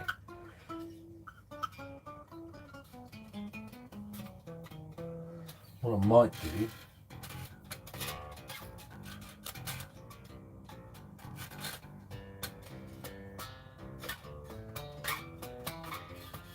is give it a quick check over on Friday or Saturday morning, because gig's on Saturday. Just check everything's right and then play it on the gig, and from that I'll know if I need to make any height adjustments or neck relief adjustments. It'll be clear on the gig. If it's too hard work, got to find a way to get it down a bit. Okay, let's do the intonation then. So as I said last week when we were doing the Fender, just check the messages here. Strings, yes, my mistake. Dean Markley by Kev Mack, yep. Stacey, horn section works. Kev Mack, bit out of tune though. Just a bit. Stacey, David Gill, have you been gigging too much to work on your fretless? Completely, Dave. The fretless hasn't even come out of the bag in weeks. So that will be happening. I would imagine that's going to happen after Christmas. I'm sort of flat out with video editing and production at the moment. Want to get the bass string experiment videos done, uploaded, put to bed. A couple of other things I need to do, and then we can kind of get full into the fretless thing, maybe on the other side of Christmas, because I'm not blessed with a lot of gigs after Christmas, so there's going to be time for me to do that. So keep watching, David. That will be happening. Kev Mack, by the way, Steve Hackett was brilliant last week. Excellent. His bassist Jonas Reingold was terrific. A pick player, mostly doing some incredible guitar-like leads. Superb. Cheers, Kev. Thanks for letting us know. Good stuff. Okay, intonation. So last week, this is the way I do it. So basically, I tune an open string to pitch, what it's meant to be. I then fret it at the 12th fret. It should still be in tune. I then play the harmonic at the 12th fret, which should be the same. I then play various notes along the rest of that string from the 12th fret upwards. And if they're all in tune, we're good. So G, yeah. 12th fret, yeah. Harmonic. It's all looking good. Go for a C. It's good. D, yeah. And an E. We've got 24th fret, why not? High G. Superb. D string. In tune, 12th fret. Oh, it's a bit flat. Harmonic. Harmonic is in tune, but it's a bit flat at the top. Let's just check. Ah, now the tuning has changed. Let's tune the string back up. Be a good idea. Okay, 12th fret. That's better. Harmonic, yes. And F. Yeah. G. Yep. A. Good. B. Yeah, it's close. D. Okay, it's just tailing off a bit, so do that again. We've got a temperamental D string here. 12th fret. Good. Harmonic. Good. F. Okay. G. Good. A. Yeah. B. And high D. Yeah. Good. Okay. A string. Let's see where we are with this. 12th fret. Yep. Harmonic. It's good. C. Yep. D. No, that's not a G, mate. Hello. Thank you. It's a D. Good. E. Yeah. High A.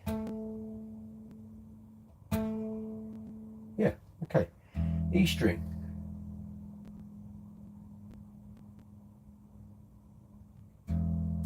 Good. Okay. 12th fret.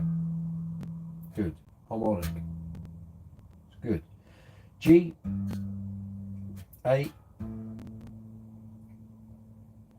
B. It's not too bad. High E. Not an A. Sorry, mate. You got the wrong. There we go. It's an E. We're all good. Okay. Pickup height next.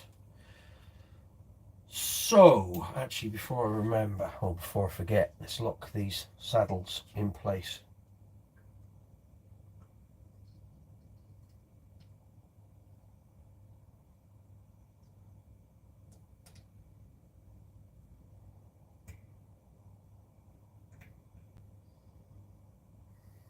Ah, that's not locking, that's the string spacing. Got it.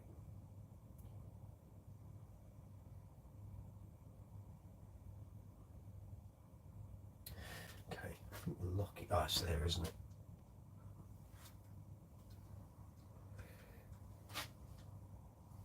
Cool, the eyes aren't what they used to be. Whew.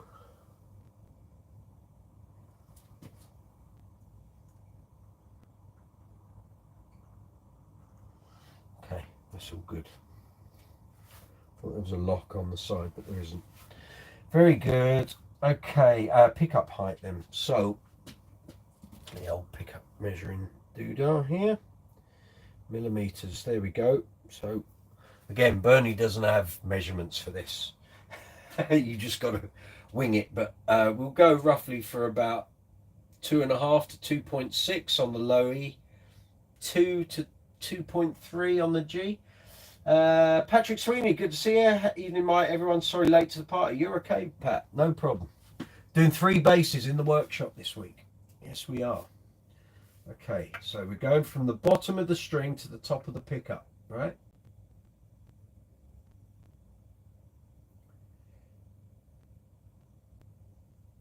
That's on 3.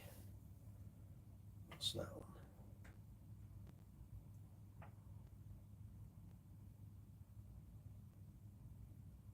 It's on 1, 2. It's on 3, 2. And at the G, we are on 3.5. Wowzers. Yeah, 3.5. Right. So we need to bring the pickup, both pickups up a bit. Not a huge amount, but up a bit. So let's do that. 2 turns, that was 1, 2. Brush. Some grot in there, and I don't want it.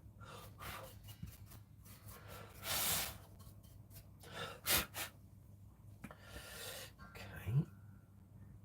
I'll give these a bit as well. Now, bearing in mind, Bernie's circuit and pickups are generally fairly hot and tasty. So, it might well be they were down quite a bit for a reason, but we will see. We'll see very shortly when we plug it in and fire her up. Okay.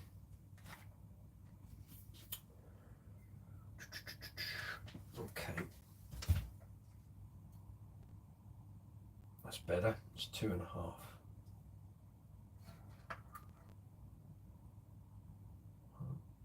Yeah.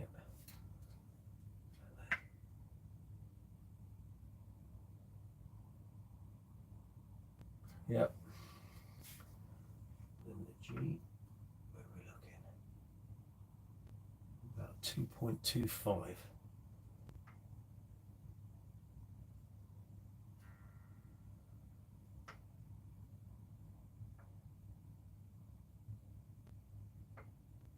We'll go up a bit still. Both of them. Let's give them both another 2 turns. 2.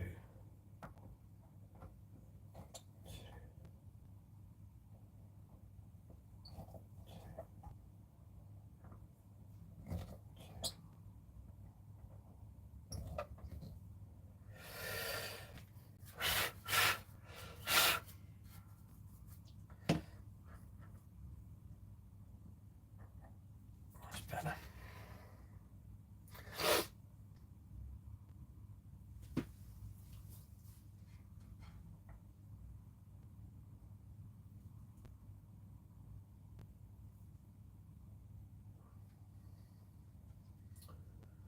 Right.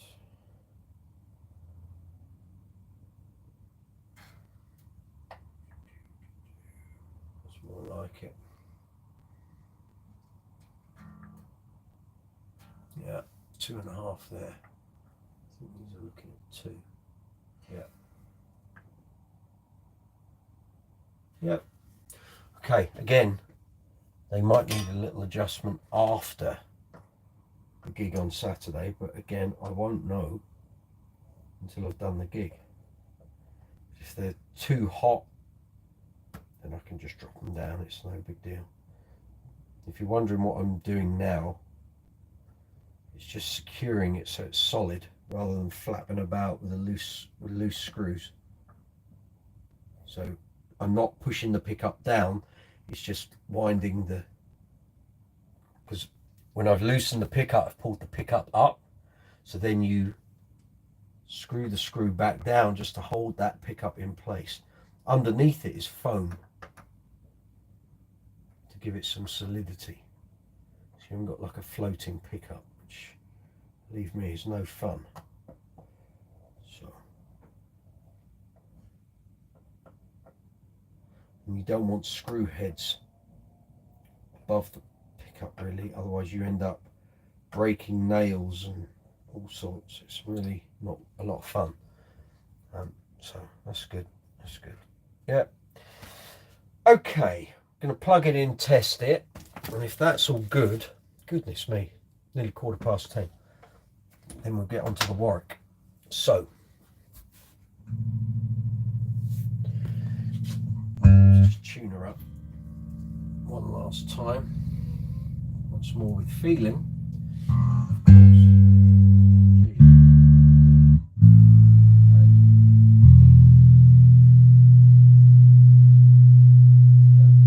Good. Turn the volume down a bit because my neighbours will get really hacked off if I start pretending to be Mark King at volume.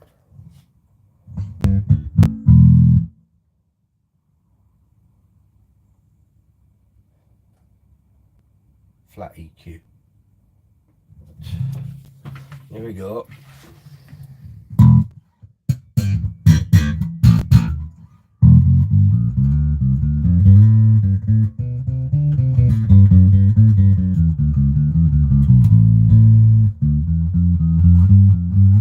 Those string bells.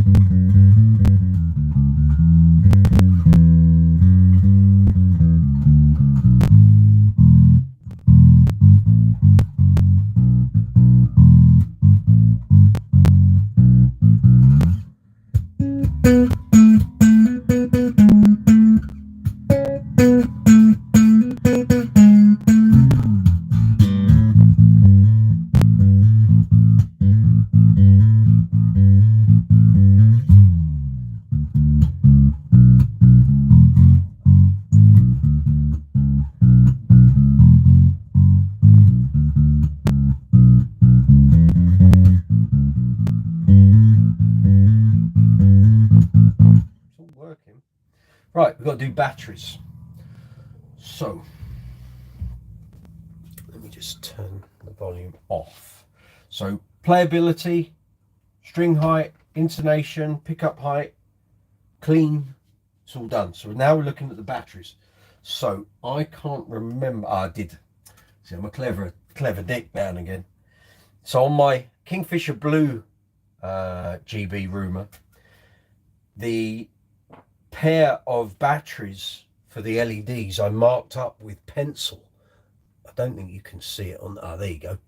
You see a little lighter section, L for LEDs. Those are the LED batteries. So let's see what I've got in here. And I think these are the ones I put in last year when I first got the base. I won't need to change them. It's only done about 7 gigs. I remember these were a bit tight though, these boxes. Right, gentle screwdrivering required here. They were tight and they still are. Oh, there we go. Come on, girl. There we are. Don't be over enthusiastic with that, because many a person has and knackered their boxes. And it's a real pain in the backside waiting for new ones to come. So I think these are GP Supers. So that's fine. They can stay in. But what I'm going to do, what's that? Oh, it's tight, that box. Goodness me. I think that's the same. It is. Yeah. Right. They can stay in. They're good to go. So we use them on the gig until they go. These are the LED batteries. So, okay. They might last, they might not. My thinking is, I did a test. So if you run the sound to light controller throughout your gig with your LEDs on, doesn't matter whether you've got the LEDs just on or whether they're doing all their magic, you will not get more than about 3 sets. So if you say a set is an hour, most gigs are 2 1-hour sets. Batteries will only last you 1.5 gigs maybe. So we were, a while back, you guys may remember, we were suggested some batteries by a friend of mine. Now I can't remember. Oh, there they are. Going doddery in my old age. These USB rechargeables, 1300 milliamps, and I charged them up when I got them and did an experiment. They lasted less than the regular batteries. So I used one battery in my Empathy, which is just LEDs on, and it did 2 1-hour sets and about 35 to 40 minutes of a third set. So the fact that this sound to light circuit eats batteries, my experiment now is this bass is only going to do 1 set, which is the second set with Uncle Funk. These should last amply for an hour, super bright, what have you, and after each gig I'll just pop them out and recharge them on my PC. So let's see, where are we? Pluses go to the right. So number 1, that should be the same. It is. Number 2. So we know the circuit batteries are working because you've heard the bass, of course. Now these are the rechargeables. So, and they're working. So I will now do Saturday's gig. These should stay super bright, funky, whatever. I'll pull them out on Sunday, recharge them up, ready for next weekend. We'll see how we get on. I will report back. So that bass now is ready to rock and roll. So that's all good. I don't know where the hell I'm going to put it, because I've now got to do the Warwick. Put it back in the Warwick bag. Hey. So for those who haven't seen, obviously people are appearing here. Patrick saying hello to Stacey. Stacey saying, yes, Kev Matt, I went back to school for licensing during COVID and I just got my bartending certification this week. Learning is everything. Here's your gin and tonic, man. Want to talk about those split ends. Patrick Sweeney realising I'm doing September and Let's Groove by Earth, Wind and Fire. Kev Matt, a combo pub and cup would be different. I could serve up Hair of the Dog during those Saturday morning hangover cuts. There you go, Stace. Excellent. I'm just going to take a very brief check on what the football scores were this evening. Oh, Man U beat Copenhagen. 1-0 isn't a great result, but we'll take the win. Thank you. Rest in peace, Bobby Charlton. That's all going good. So yeah, right. The new bass, for those who haven't seen, is about to be unveiled. So if you haven't seen Sunday's live chat that I did, or any of the social media posts, I will unveil this very soon, once I get it out the bag. It's not the easiest bass to negotiate, to sort of navigate with. So just bear with me, ladies and gents.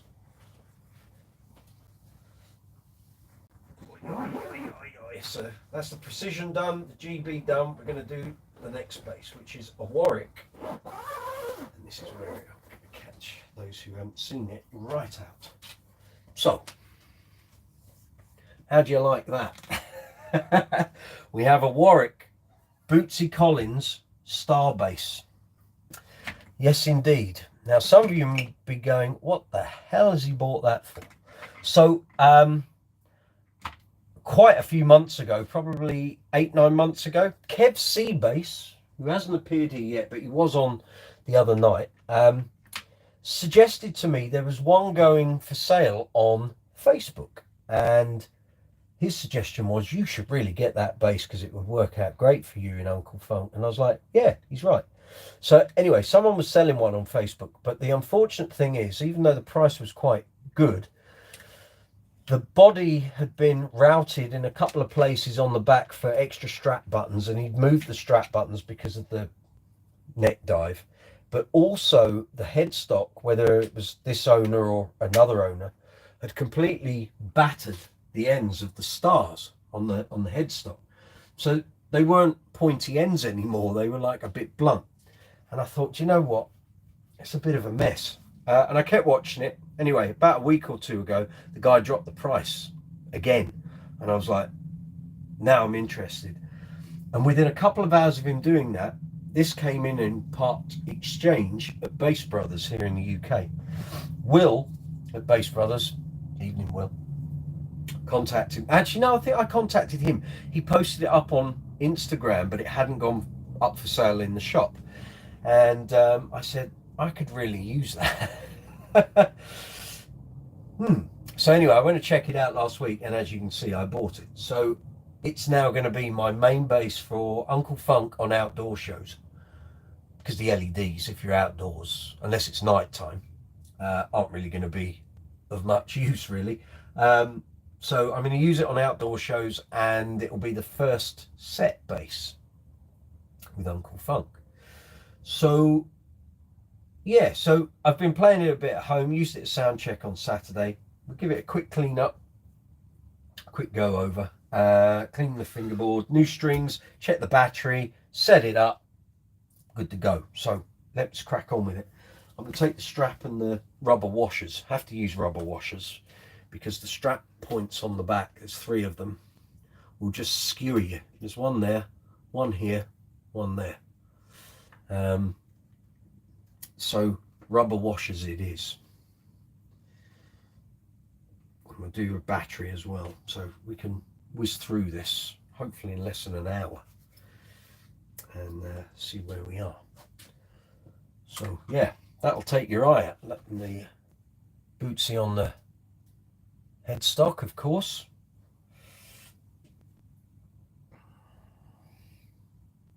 So you've got to be careful with this. It'll take your eye out, both of them. Drum roll, please. Very good. Kev Seabass, you're lurking. I blame you. But it's good, you know. I'd never actually thought about buying one, really.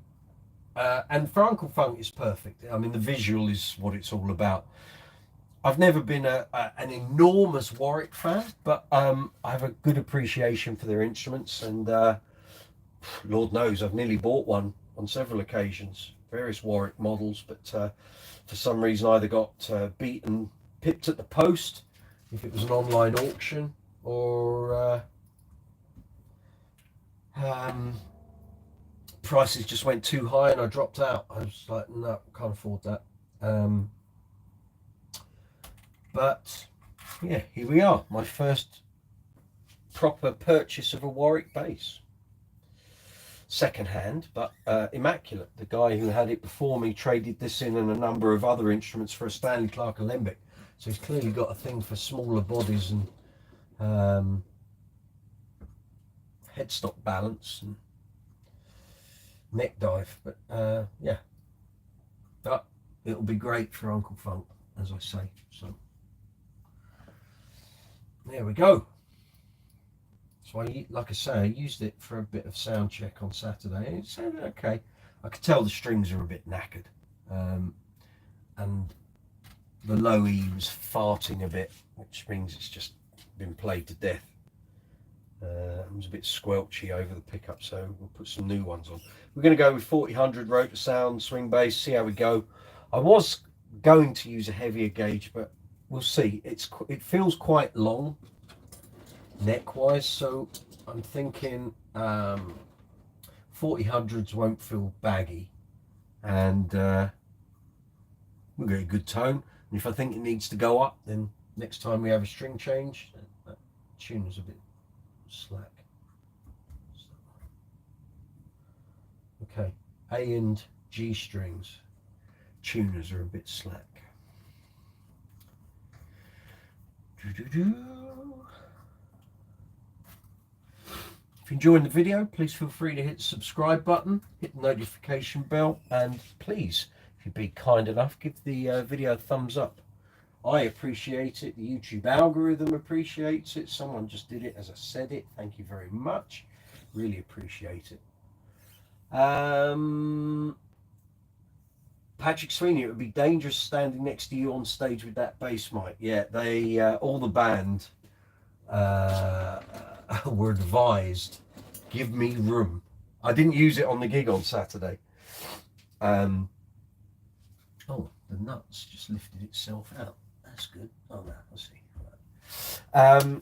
Yeah, right. Let's give this a clean up, and give it a clean up, and then we will clean the frets, do the board, give the body a polish, and restring, neck relief, action, intonation, pick up height, change the battery. We're good to go. Let's see if we can do this quite quickly. Okay. I'm a fast mover. So simple green all over, first of all. So we've got an open pore, it's a Wengy board, as I recall. Wengy board, mahogany body.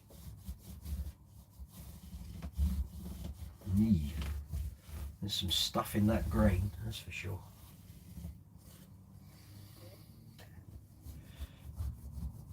But let's be fair, it's not a particularly old bass, so I would imagine, I think by the state of it, the guy literally has hardly ever played it. It's probably been a bit of a party piece for at home, because it is very well looked after, as far as I can tell. Won't be like that after I've done a few gigs with it. I say that, you know, I look after my gear.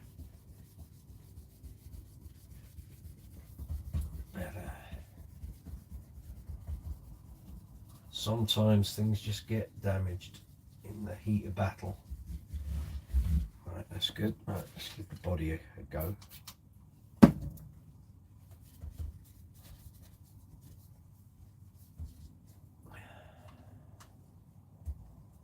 I've never worked on a Warwick bridge, so...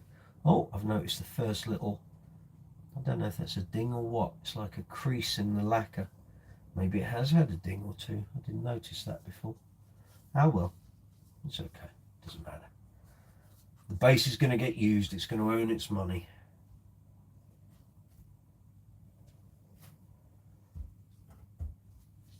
No doubt it will get knocked. Certainly on Uncle Funk shows. Some, especially on the stages when we don't get a lot of room, or because there's so many of us, it's hard to get any room.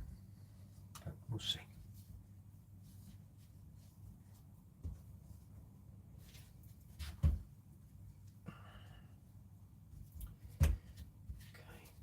The lovely thing is the scratch plate is so big, you don't really have to polish the body too much because there's not a lot you can get at. Let's turn it over. We'll actually do the headstock first. Idiot.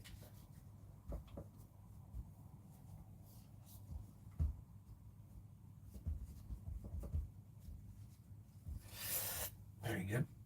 All right, gently, Mr. B. Gently. Right. More bits falling out. Not in here, I won't find them again.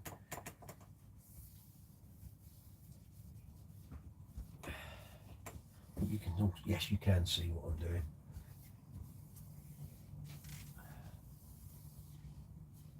Very good. Right. Okay. Fingerboard time. Clean the frets time. I say that. The frets kind of. Tell you what, we won't do the frets this time. We'll do the frets next time. So after I've used it on a few gigs, if I decide that I'm going to change the gauge, we'll do the frets then. But we will clean the board. So. Let's see what we're going to use.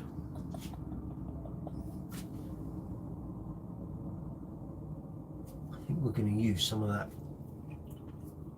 F1 oil. I think that's for the fingerboard.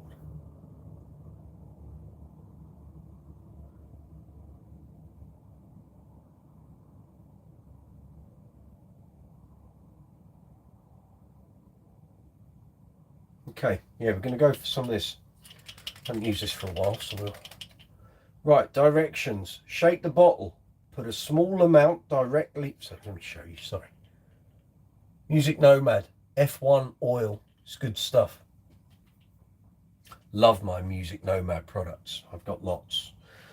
Okay, shake bottle. Put a small amount directly on the fretboard or cloth and work into the fretboard to clean and condition the wood.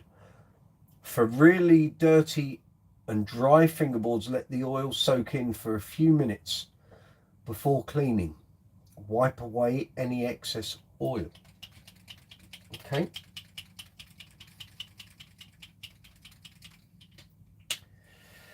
Let's see what we got. Okay.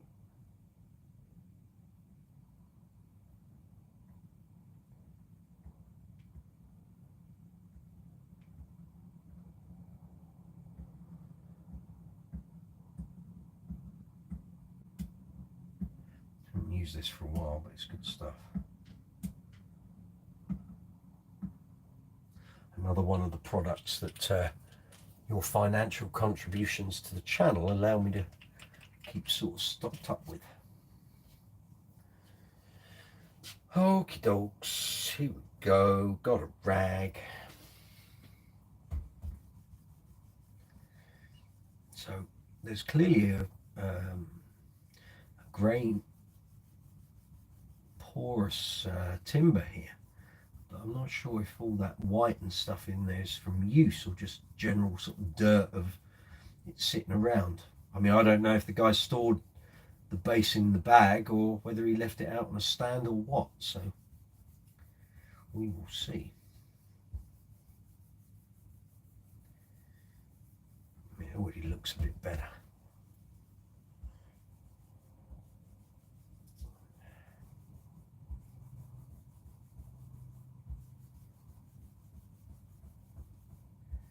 Again, once we've done a bunch of gigs, we'll give this another sort of mini overhaul, and I'll have got used to its idiosyncrasies by then, and I'll know anything else I need to change or adjust. It's looking good. It's all coming off. KFC base. Mike is in the background while I rebuild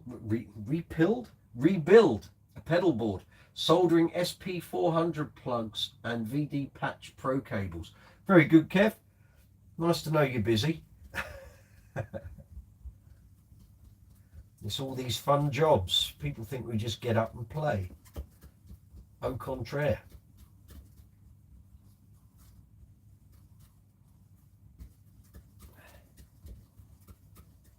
As I've said before, I did loads of this while we were in lockdown, just prior to me setting the channel up.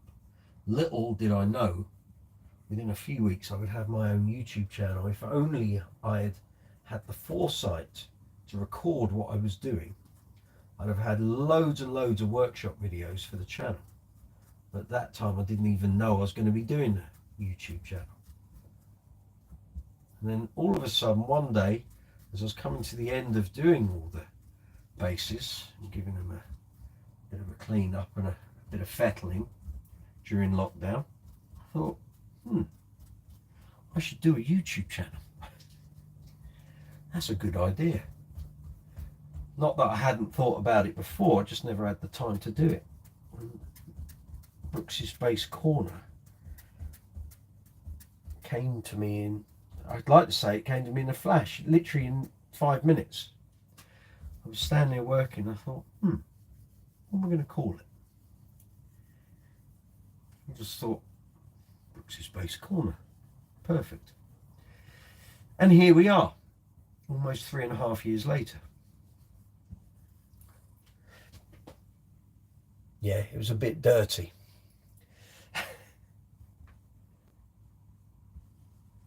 Very good. Okay. So, like I say, we're not going to do the frets. We're going to do that when I next do a string change. But we're putting rotor sound, swing bass, 66, 40-100 gauge on this bass right now. And we'll see how we go. And right, into the string box, which is here. I date my strings. I write on the package when I bought them, so I know. What's that? 21. March 2018. That'll do. Rotor sound. Jason Howe, Jack, the whole team. Seven Oaks. Good to see you. Flying the flag, boys. There we go.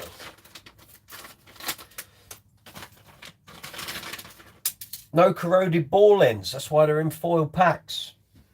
Exactly. So let's get cracking here. Yeah.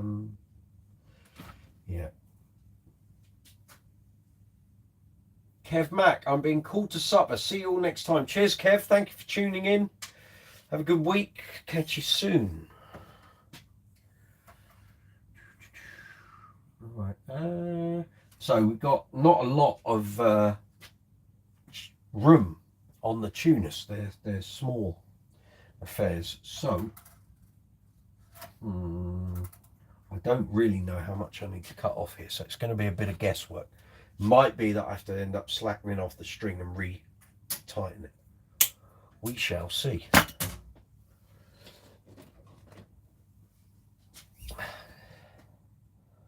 So, into the first bit of the bridge. Oh, don't start all that.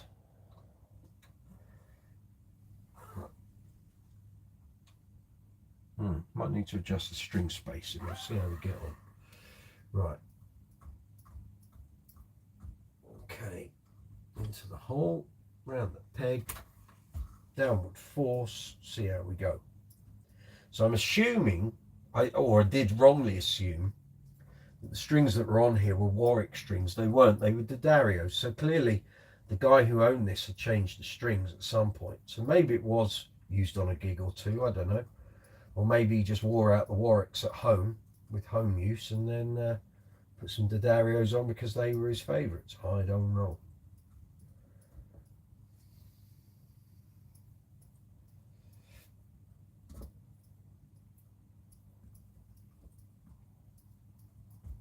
Come on, Michael, we don't have all night.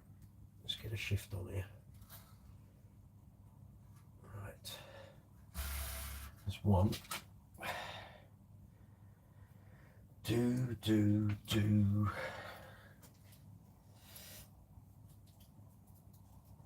Don't forget, affiliate links in the description box for Amazon, Thomann, Gear for Music and Andertons. If you've got any bass related purchases about to happen, you can help the channel by using the affiliate links in the description box. Go through to the retailer's site, find the item you want, add it to your basket, go through with the purchase, and then the channel will receive a very small commission when you go through and complete the transaction. And it helps the channel. We get a small affiliate commission, not a particularly large amount, but we get something. And that then over time will allow me to get voucher codes and discounts for you fine people that watch the channel, and I can then pass them on to you. That's the way it works. And then there's also the merch links. So as I said earlier, merchandise, Brooks's Base Corner merchandise, UK and Europe store, US and worldwide store, currently on a 25% discount until midnight on Thursday this week. So tonight, Tuesday, tomorrow, Wednesday, throughout the day and night on Thursday, and then at midnight as we go into Friday morning, wherever you are in the world, the discount ends. So if you were thinking of buying some Brooks's Base Corner merch for Christmas, I don't think you're going to get a better discount than 25% off this side of Christmas. So, you know, if you're thinking of buying some of the merch, new t-shirt, cap, maybe, mugs, hoodies, beer glasses, all sorts of items, check out the links in the description box. And yeah.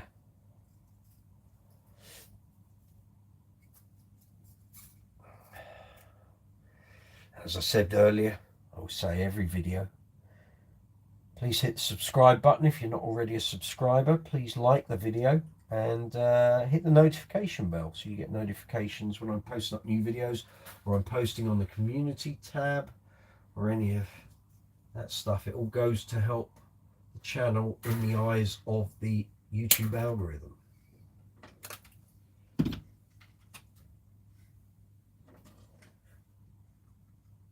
Wrong way, Mike. You want to go that way. There we go. So has anyone been out to see Level 42 on their tour so far? I think I'm going to Hammersmith on November the 4th. I know he had some trouble with the White Star Child bass last night. Something was not right. He only had the pickups changed last week in that, so something has happened either to the circuit or the pickups or the output of the bass on the circuit board. Who knows? Well, actually, I do know someone who knows. I'm waiting for him to reply to my message on WhatsApp. So we shall see.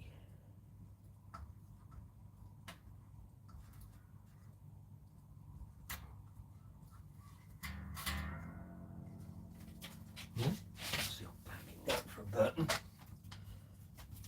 Okay. How are we doing?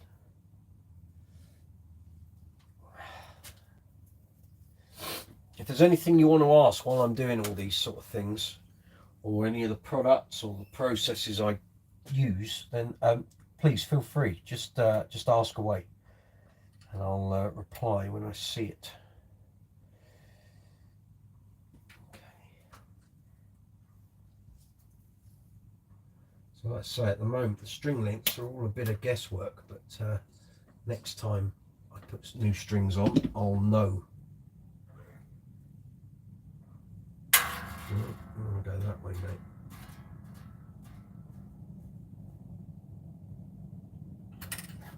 Ugh, knew that was going to happen. Two-piece bridges. Pain in the backside. Right. Round the tuner. Downward pressure. Keep the runs on the bottom of the tuning peg. Having said that, I'm doing all this. We're going to tune it up, stretch the strings, and I bet when we come to measure neck relief, I've got to make an adjustment. We're going to have to undo the strings slightly to get at the truss rod cover.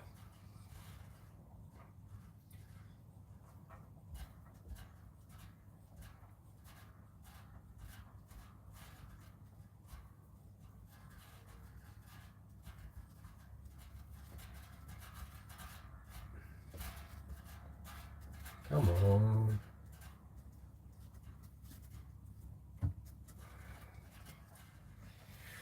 Do. There we go.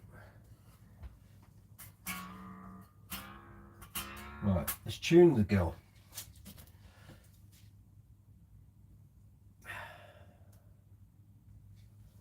Okay.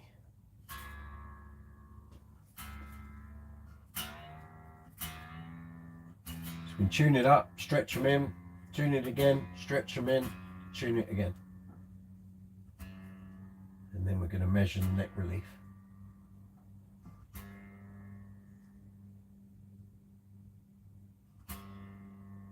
Come on, there we go.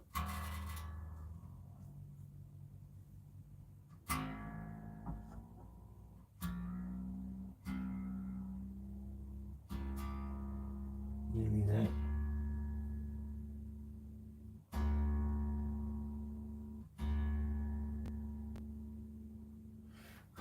Needless to say, there will be demo and review videos of this base going up on the channel imminently. Might even get them up this week. Come on. There we go.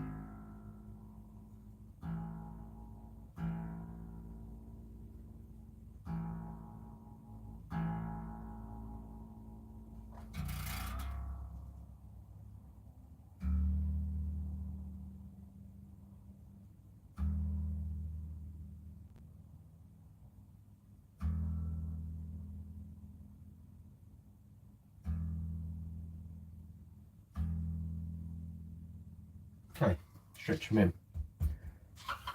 Hopefully we don't get a popping one like last week, hey? Although those had a corrosion issue.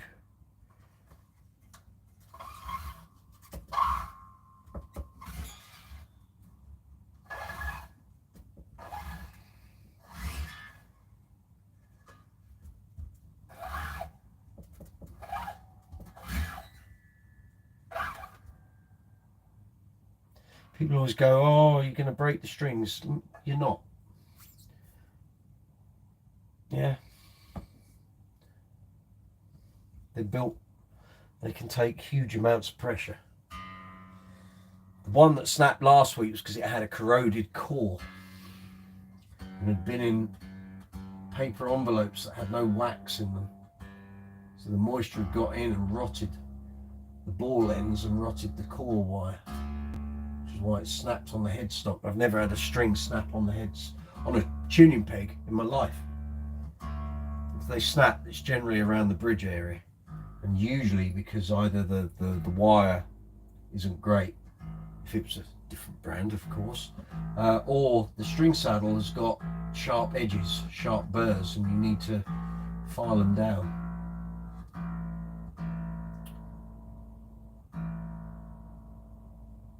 Come on.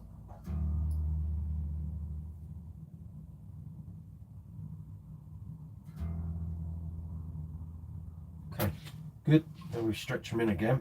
Sorry, the base keeps rocking because it's got 3 strap buttons on the back. So it's kind of pivoting. Oh, you need to go back in there, mate.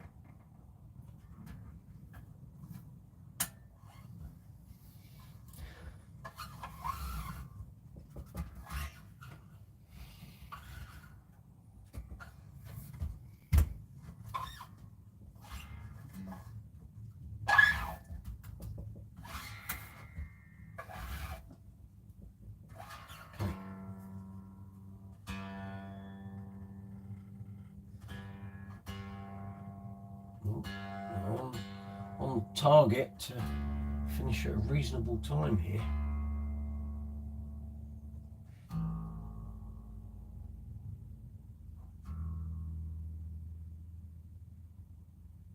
Cool. There we are. Excellent.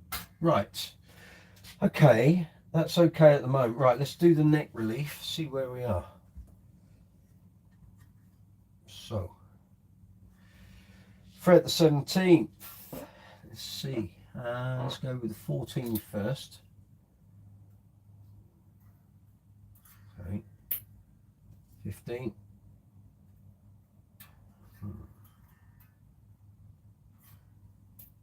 16. I think we can tighten up a little, if I'm honest. So,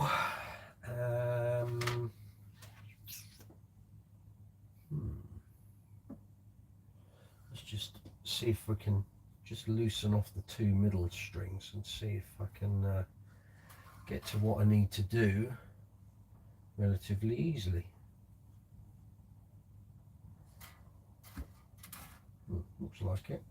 Now, I've not worked on Warwick basses before, so this is all a bit of a new experience to me, so I don't think I have to take the whole thing off.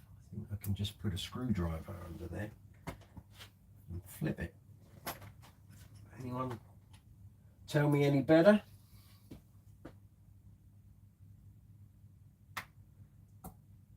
That's what it looks like. Oh, there we go. What's that say? Bootsy Collins Artist Series Rock Bass. What about that? There we are. Right, let's see what we've got in here. Oh yeah. Okay.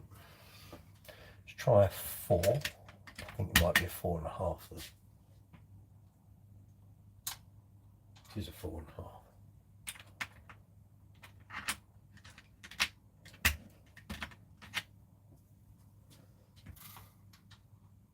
It is a 4.5. Right, loosen it off a little. Nice. Give it a quarter turn. Yeah.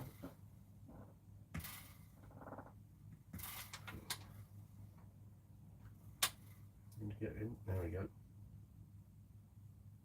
Okay. Very nice. Nice smooth action of that truss rod. We'll leave the cover off for a moment and we'll put the strings back on and we'll tune it back up and we'll measure again.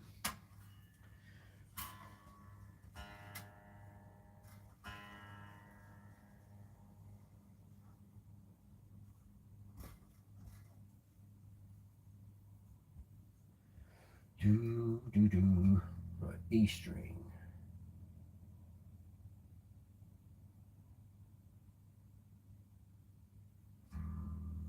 A.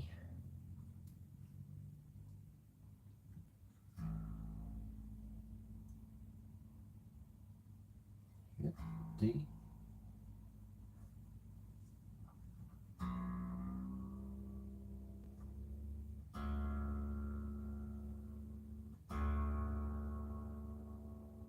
Cool, and G.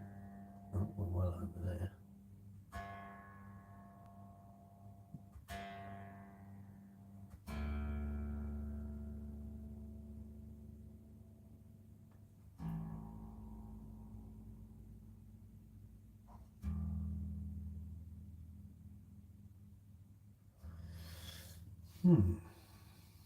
Here we go. Right, capo. First fret. Fret the 17th. Okay, let's do 14, 15, 16. Yeah, there we go. That's pretty good. So all I've done there is give it a quarter turn on the truss rod. Yeah. I'm pretty happy with that. Now with the old strings on, there's a bit of string buzz, so it might well be I have to raise the action a tad, not a huge amount. Yeah, I'm good with that. Cool. Right, let's put the truss rod cover back on.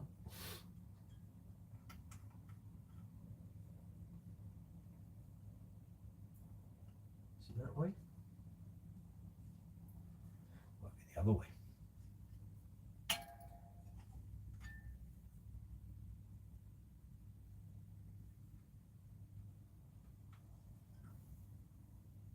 Yeah. Cool. Okay. Right. So tuning. Let's check that, and we'll do the intonation. Actually, we'll do the intonation once I've done the action. Nice. Okay. Let's plug her in. She lives. Turn down a bit.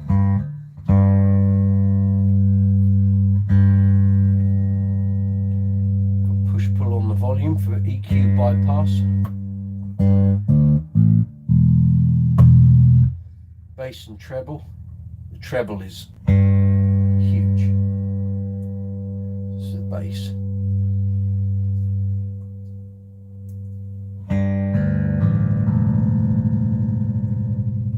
Treble boost is immense.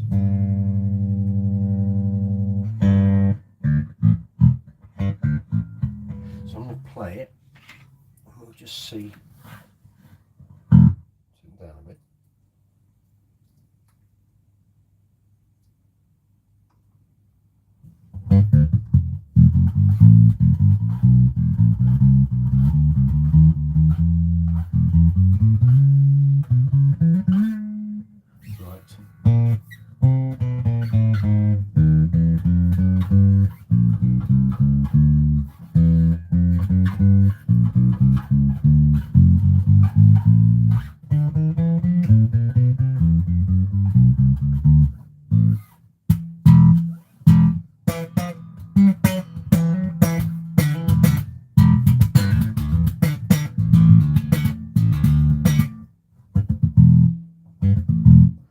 Pretty good. That D string is a bit too, it just feels like it's just too close. So let's give that a little bit of something. Try 2 mil, no, 1.5.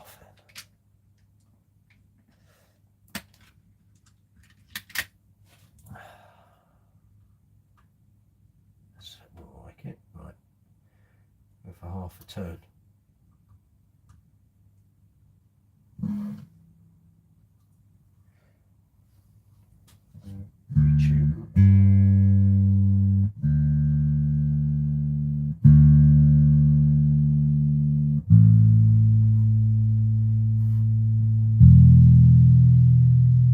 It's all going well. No, I think we're up to date on the messages. Very good. How many we got? 8 watching. 10 likes. Thank you very much, people.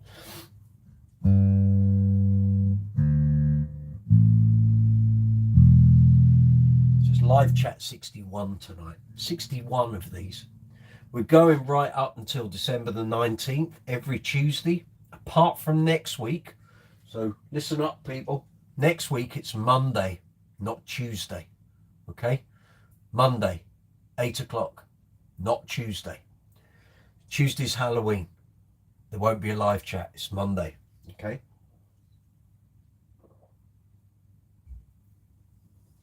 So, what was I doing? That's tuned up action, wasn't it? Right. Still buzzy. Let's go again. Give it another half turn on each screw. What I don't want is the D string to be much, much higher than everything else. It's not the plan. Otherwise it feels really odd, but kind of, it's like bottoming out a bit.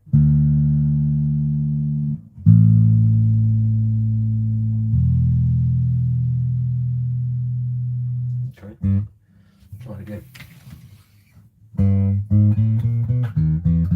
Beautiful. Might have just been that one.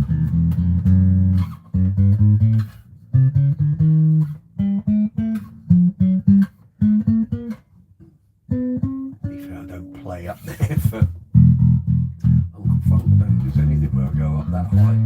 Oh, September.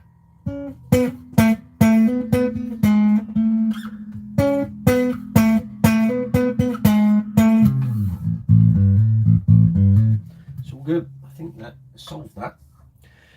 So intonation then, action's fine. Again, I'll check it Friday before Saturday, check it's still okay. So intonation, G, 12th fret, perfect, harmonic, beautiful. C, yeah, D, yeah, G. It's not a C, mate. It's a G.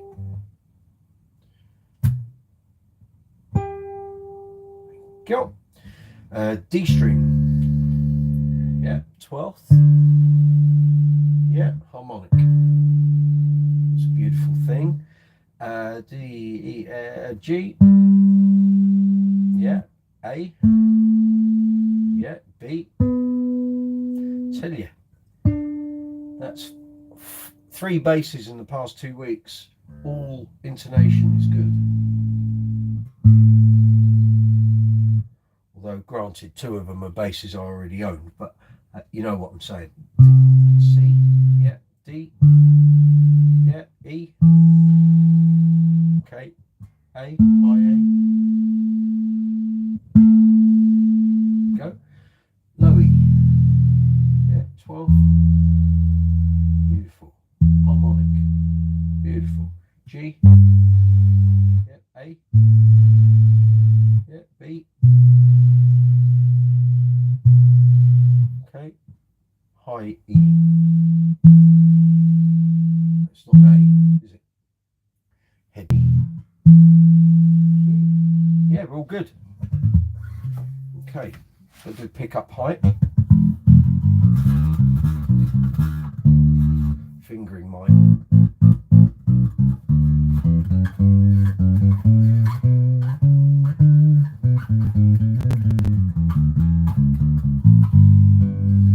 Is that a tune as well?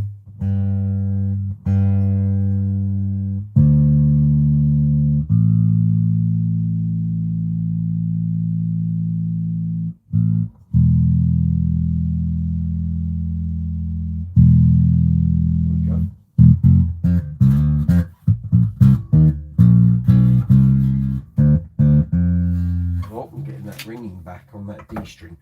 All right, we'll go up again. Another half turn. I think that's got a locking screw, isn't it? Yeah. Just on the front of the saddle.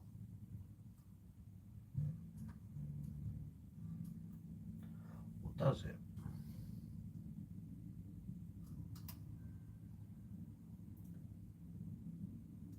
It does.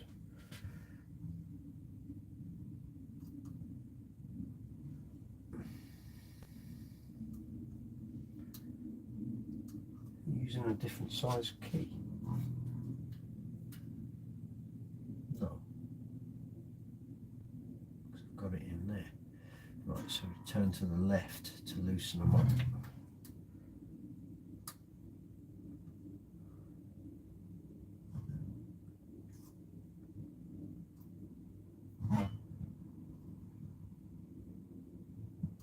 Get in there.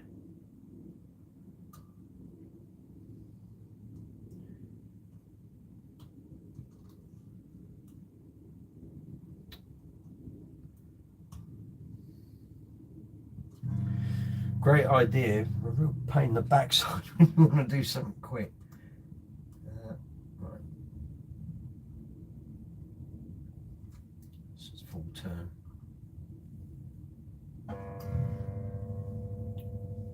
Give the A half turn as well. There we go. Beautiful. Right, lock those up.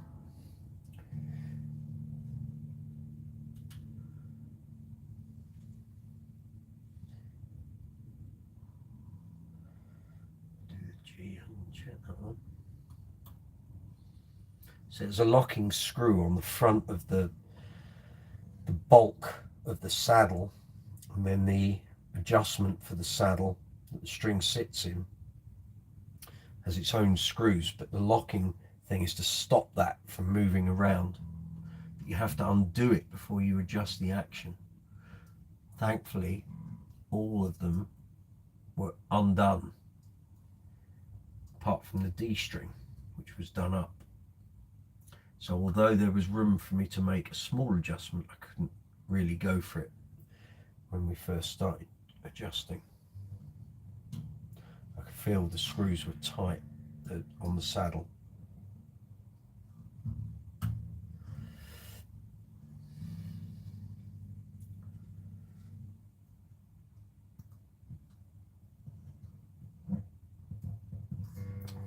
grip him.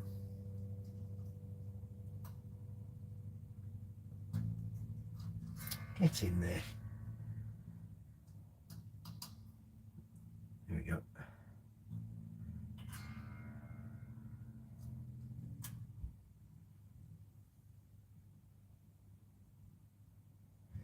There we go. Right, tuned up. G, D. Of course, because I've raised it, haven't I?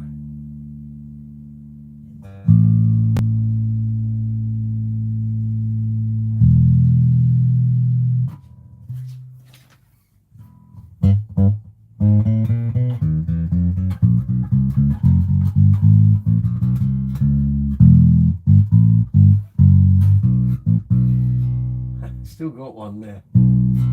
I'll let them settle in for a day or two and I'll check them on Friday. D string's sorted.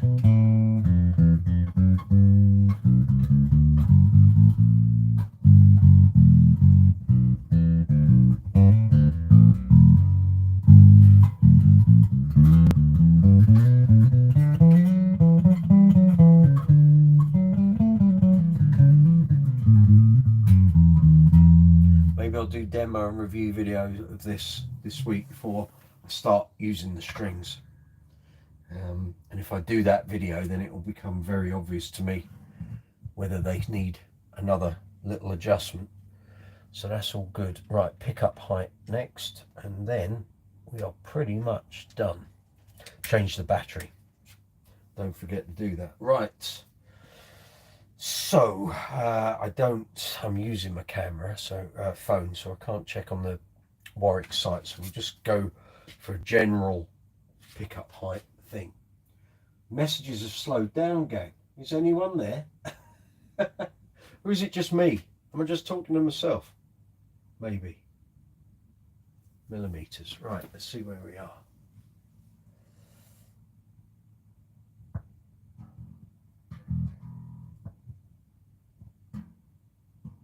I'm about 225 on the back pickup, which is about right. That's good. On the neck pickup, we're looking at. Why?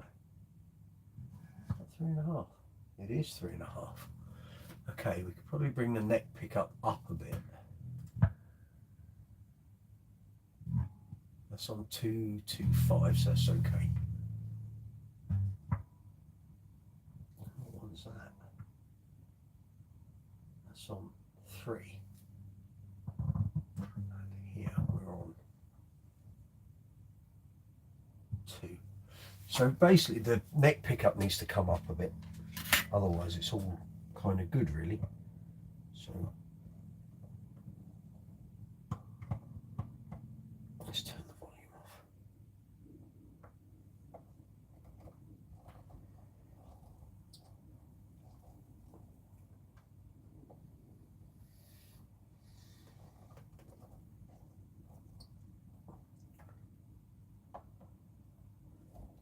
And 3 turns.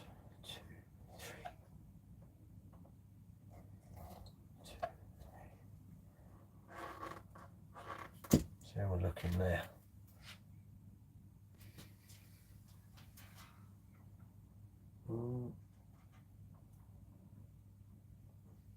Better. 275.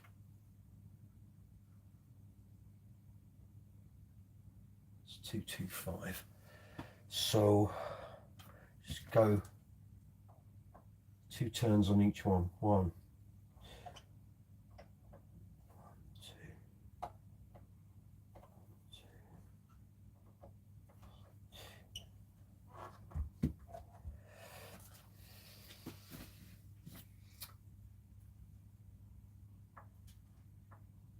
It's better.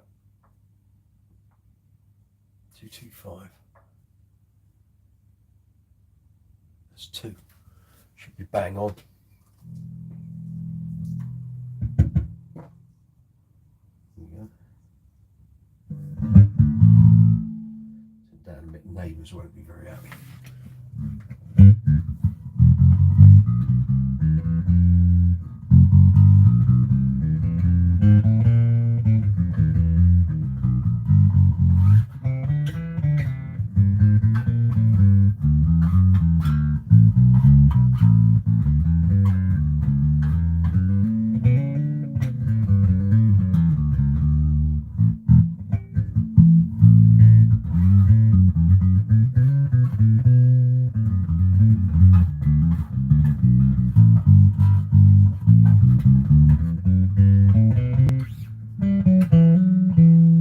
seems to be good.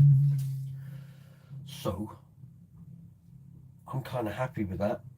What I am going to do tomorrow, so look there, not the laptop, is I'm actually going to run the Uncle Funk set indoors with this bass. I probably need to do my demo before I do that. So yeah, because I need to know how this is going to play, how it's going to feel.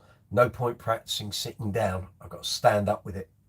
I'm not going to be dancing, of course, but got to get used to what the angles are when you're playing on stage. So we will see. Okay, battery for this. Let's turn that down. I'll unplug. We'll put a new battery in, check it's all working, and then it's done. And it's 11 past. And we'll finish on time. Okay. Positives that way. Okay. A brand new Pro Cell. My battery of choice. Well, that's very nice and easy to put them in. Like it.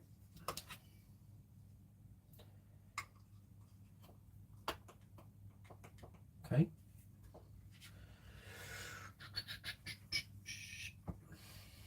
Let's plug her in. See how we're doing.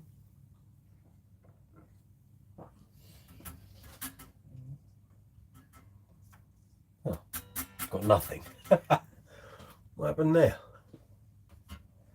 Where's the lead not in? No, it's in. Don't tell me that battery's dead. That was brand new out of the box. Okay.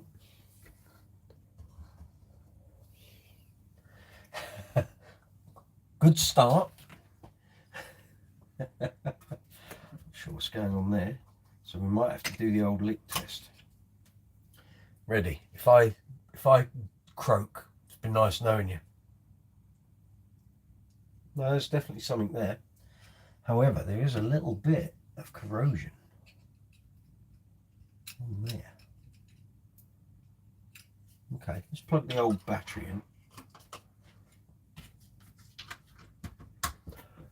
This is the old battery.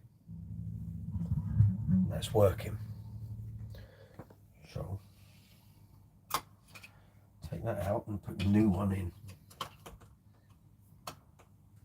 Turn the volume up. Now it's working. Clearly the battery is just slipping off the prongs. I don't know if you can see it. I don't want to move the camera, but it's like it might need me to wedge something on top of it.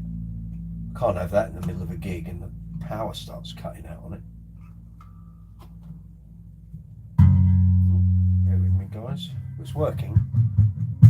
So it wasn't the battery. I think there's definitely something springing in there. So what I might do is put like a business card on top of it, just to sort of keep it compressed with the top. So it's working.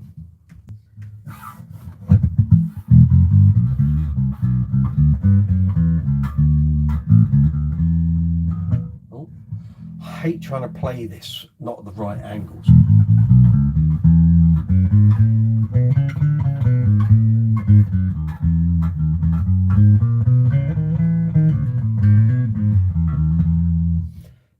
There we go. Seems to be all working. So I'm going to do a demo with that bass tomorrow. I'm going to turn the amp off. I'm going to do a demo with that bass tomorrow and get that filmed. So it's all brand new strings, new battery, new everything. And then I can run the set tomorrow or Thursday. And I'll check the bass over Friday or Saturday morning before I take it out for its first gig on Saturday. But otherwise, that is done. That wasn't so bad. I was expecting some problems on some of these basses tonight with intonation and pickup height and what have you, and it's all gone okay. I can now put that up. Hope you found that informative and handy. Let's see the messages. Kev Smith, sorry, Mike, don't like the look of the bass, but it sounds pretty good. It's a Marmite thing, but in a disco funk band, that just is the business. My band leader nearly had a baby when he saw it because he'd been asking me to buy the other one that was on Facebook. And I said, well, this one's better nick. Wasn't that much more expensive, and basically brand new bass. So that works for me. But I will report back and you'll hear the demo and what have you. It probably doesn't sound too unlike quite a lot of the other Warwicks that come out of China, or the rock bass stuff. But it's their pickups, their circuit. It's just the shape and the look. It's not for everyone. I'm not saying it's the greatest bass ever. You know, if I wasn't in Uncle Funk's Disco Inferno, I probably wouldn't have gone anywhere near this. But just looks the part. And on the festival shows next year, if it makes people laugh, then I'm happy with that. That's all right. I don't have a problem. I get musicians I know ripping the PISS out of me because of the costumes we wear and all that. I don't care. Look at my bank balance, not theirs. So yeah, but there you go, Kev. Each to their own. Kev Seabay, sticky pad like a chair leg pad on the lid. Yeah, that might do it. That might do it. I'll try the business card thing because I do that in the Empathy. I used to have the compartment for the LED battery, standard battery clip, and 10, 11, 12 years ago, I used to notice the LEDs going on and off and sort of fading in and out. And it was a loose clip. And the clip, as we were moving around, the battery would just slip off the clip a bit. Not totally, but a bit. And once I started putting a business card, when I had a new clip put on, put a business card at the bottom of the battery, which just completely makes it cut. There's no room in there for it to move. Never had a problem with the LEDs and the Empathy since. Patrick Sweeney, what amp are you going through, Mike? It's a Hartkey HD25 combo, which I've picked up. I won on eBay, actually, the day of the last London bass show in 2019. I had to go and pick it up from Bethnal Green a day later. But it's just a little Hartkey HD25. Nothing particularly exotic, but I bought it because it's got a headphone socket on it and an auxiliary input. So I was going to use it in my office and what have you. Then we had lockdown. I started doing my own setups and stuff here on my workbench. And I thought, well, the amp needs to be in here, not in there. So, yeah, it is show business, Kev. Exactly. And that's the whole point. You know, I'm not going to use this bass down the dog and duck. And I won't use it in, you know, the Queen band or the ABBA band. But for Uncle Funk, it is what it is, you know. Look, I mean, it'll make people laugh. And then we play, and Uncle Funk is a seriously good band. And people just have the greatest time. I mean, I say it's the greatest fun you can have with your clothes on, being in that band. It's just great. It's the most fun I've ever had in a band. And the fact that we're really good. I mean, our sound checks are worth recording because we play all sorts of stuff. And when we're all flying, it's great. So, you know, this didn't cost the earth. It really didn't. And they don't come up. You know, I could have bought one new, but this came up secondhand, virtually immaculate. I can see a few, not knocks, but they're like changes in the lacquer. But it's going to get knocked and dinged anyway. I can't escape that. The Empathy's got bangs and knocks all over it. But that plays great, you know. It's not that I don't look after my stuff. I do, but sometimes on gigs you just can't get away from things. And I've seen freakish things happen, like pulling a plug out of a plug board, turning round, and that plug, because someone else in the band pulled the board, made the plug fly through the air, hit my Empathy. I'd only had it a week and got a ding on the contour.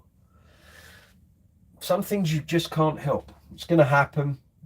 If you're going to be that precious about your gear, just don't take it out, you know. But it's a tool. It's a tool for making a living, and that's the way I look at all of them. You know, there's going to come a day when I'm dead and gone. They're going to be sold off, hopefully before I pass away, and someone else will be enjoying them. But while I'm here, enjoy it. You only get one go, don't you? So, but that's come up pretty good actually. I'm still a bit wondering what's going on with the porous nature of the fingerboard. And that's the thing with Wengi, you get all these little pits and they fill up with dust and crap. It's a real nightmare to get it out. So even though I've cleaned it and conditioned it, there's still quite a lot there. I think what I'll do next time I do a string change is I'll flood it with simple green, get the toothbrush on it, and really get into these little pits. Be interesting to see how much crap comes off it that I didn't get today. But then again, just using it on gigs, oil off your fingers and everything else, could well change how that all looks. It's not bad. It's just the nature of Wengi is the pit. It's not like rosewood where you get like a they're not even long lines, but I mean these are lots of little smaller ones. Just nature of the wood. It's the way it is. So there we go. So it's just coming up to 25 past 11 here in the UK. So we've done nearly 3 hours. So what I'll do is I'll start winding down gently. But thank you very much for watching. Hope you enjoyed it. If they've got any questions, if you're watching this after the event, you want to ask any questions about things I've done, products I've used, feel free. If you send me comments after the event, I will reply to them as soon as I get a notification from YouTube that you've sent me a comment. Thank you very much to Rotor Sound, Fabulous Strings, Bass String Experiment Series. Keep watching, guys. Going to be trying to do a video every 2 or 3 days. I want to get this series sort of done, complete, put to bed. So at the moment there's, goodness, 14, 17 videos in the series. I think we're going to end up close to about 30 in all. But like I say, the final show has happened. I've already filmed the final video, so it's just a case of editing, putting it all together and sticking it out for you guys to enjoy. Actually, it's got to go in the recycling. Got too many items on this workbench, Michael John. So thank you very much for attending the live chat. I hope you've found some of it useful. Thank you for the questions. Thank you for all the comments and stuff. Kev Smith, Mike, bass fret wraps, any good or just a gimmick? Good question, actually. I've never used them. I've toyed with the idea of using them on certain basses, but I've never found a need to have them on live gigs. I tend to notice the people that play them are people that tend to play very flowery, showy playing in their bedrooms. They don't tend to be people who do a lot of gigs. Sometimes they are, but not always. By all means, try them. They're not particularly expensive, and you'll soon know whether you like them or not. It does just basically cut down like the overtones and resonances and string noise. That's what they're doing. If you find you need that in your playing, then go for it. It might just be a thing to do with your playing technique, but that's, you know, if it means you don't have to adjust your playing technique, then go with them. But what I'd suggest is buy one. I know you can buy packs that have got 2, 3, 4, 5. Just buy one, see what you think. I don't think they're a huge solution for the problem, and Lord knows people did without them for years and years and years. But, you know, if you do a lot of technical playing, Kev Smith, or you're using a lot of high frequencies and stuff, you might find it makes things easier for you. In which case, absolutely go for it. Christmas is coming. Maybe ask your significant other or children or friends or family, get you some for Christmas and see how you get on. Alternatively, if you're using half wounds or flat wounds or nickels, you might not find they do much for what you do, but you know, I quite like all the overtones and resonances in my signal. I have no problem with that. So it's kind of why I've never used them. Been a couple of bases I've thought, should I get some fret wraps on this, but I haven't taken the plunge so far. So make of that what you will. Kev Smith. Yeah. So that was live chat 61. So thank you very much, everyone, for all your interaction, your messages, your comments, your likes, all of that. Welcome to all the new subscribers. I don't know what's going on at the moment, but I've got loads of new subscribers coming in every day.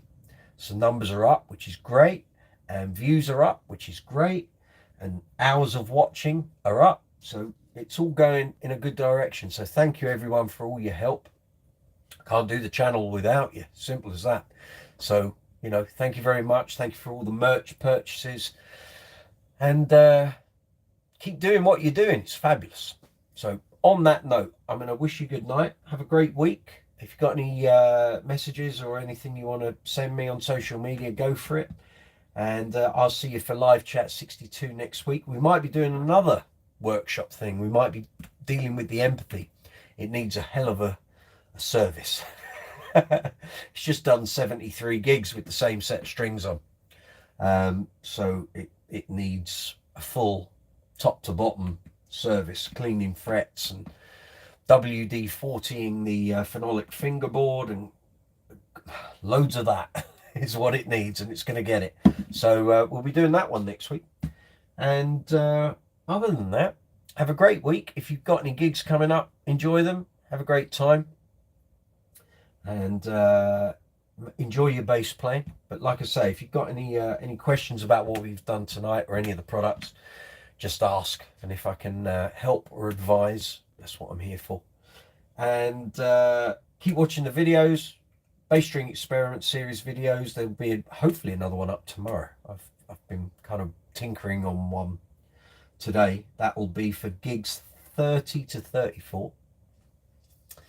And that kind of goes from the middle of February through to May, I think, of this year.